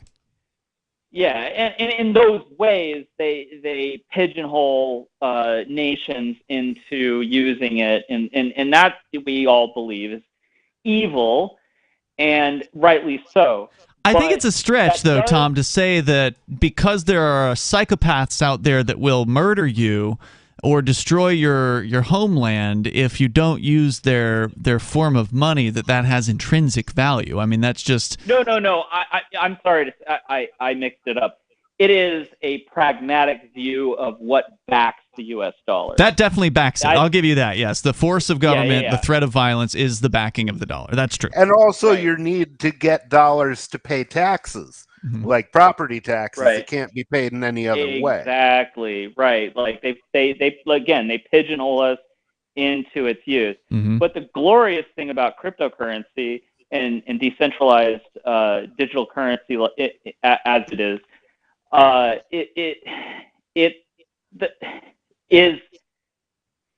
it's backed by the infrastructure that facilitates it, and that's to say that the value of it, or the utility of it, is that we get to exchange value decentralized. And yes. But from a novice point of view, it's very easy to say, well, it has no intrinsic value, or it's not valuable. Well, sure, but the thing is that it takes a lot of resources to facilitate the calculations and the ledger. The network is valuable. That's the thing, and this was for me. That's what I want to say. Yeah. This for me was my big issue when I first heard about Bitcoin over a decade ago on this show. As well, I was like, my question was, well, what's it backed by? Because I was thinking of gold and silver and things like that, and it was finally explained to me that it's actually the reliability of the network that ensures that you can transfer value, you can transact with another individual or whatever, wherever they are on the planet in an instant, in a permissionless way where no one can stand between you. That is real value, and the Bitcoin network provides that value. The utility of cryptocurrency is way more. It's way more useful for a value exchange than something. And I really appreciate precious metals and all commodities for that matter. But the thing is about gold and silver, but particularly gold, is the verification of that commodity is extremely difficult. Yeah, that's and true. There's been a lot of fraud about gold. They can just encase lead in gold, and it looks like a gold coin. It weighs the same. But verifying it, like a novice wouldn't have any idea. It actually does not weigh the same, and the reason is that gold is one of the densest, and this is one of the reasons that gold is such a good monetary metal. It's one of the densest metals out there, so you can fill in a hole in a less dense metal with a more dense metal and make the density correct by leaving an air bubble. But if you've got the most dense metal there's nothing you can put into it that's more dense. Well, I mean, but Tom is bringing up a good point about it. I mean, there are problems with fraud in the precious metals world, and it is an issue. There's no doubt about that. That's definitely true, but I guess let's put it this way. If you want to check if your gold is good, one of the things you want to check is its density. Sure, but the average person can't. No, they can't. And if you want to do like an ad hoc exchange, you're going to have to bring in a third party, and that costs even more time, more resources to actually validate the exchange. But I agree. That's one of the reasons that I love the idea of gold stable coins, by the way. I'm a maximalist. I'm a universalist. I'm a Big Tent guy. I think that it's all good. But to say that cryptocurrency... Okay, how can you be a maximalist? No, how can you be... I think he misspoke. He said he's a Big Tent guy, is what he said. He says it's all good. Okay. I think there's value. There's even in BTC. And I've heard like BTC it's losing its context or its utility for micro exchanges. Oh, yeah. Yeah, definitely. It's been gone for years. Right, but in the way of like digital gold to back large exchanges, it's even that's where its utility lies. But like because I've made exchanges on BTC and it's taken a lot longer than I wanted it to, and then I did something like Dash or like the worst in my view is Monero, but Monero's utility is not in microtransactions necessarily. It's for privacy. Privacy, right? Exactly. So like I ask people, it's like, well, do you only use Visa? No, I mean like you've got MasterCard. Yeah, that's true. There's different forms of the dollar out there. Tom, I got to cut you short, man. I appreciate the call here tonight. We're toward the end of the show, but I definitely appreciate your thoughts on that. I want to bring David in here in New Mexico because he's been waiting there. David, go ahead.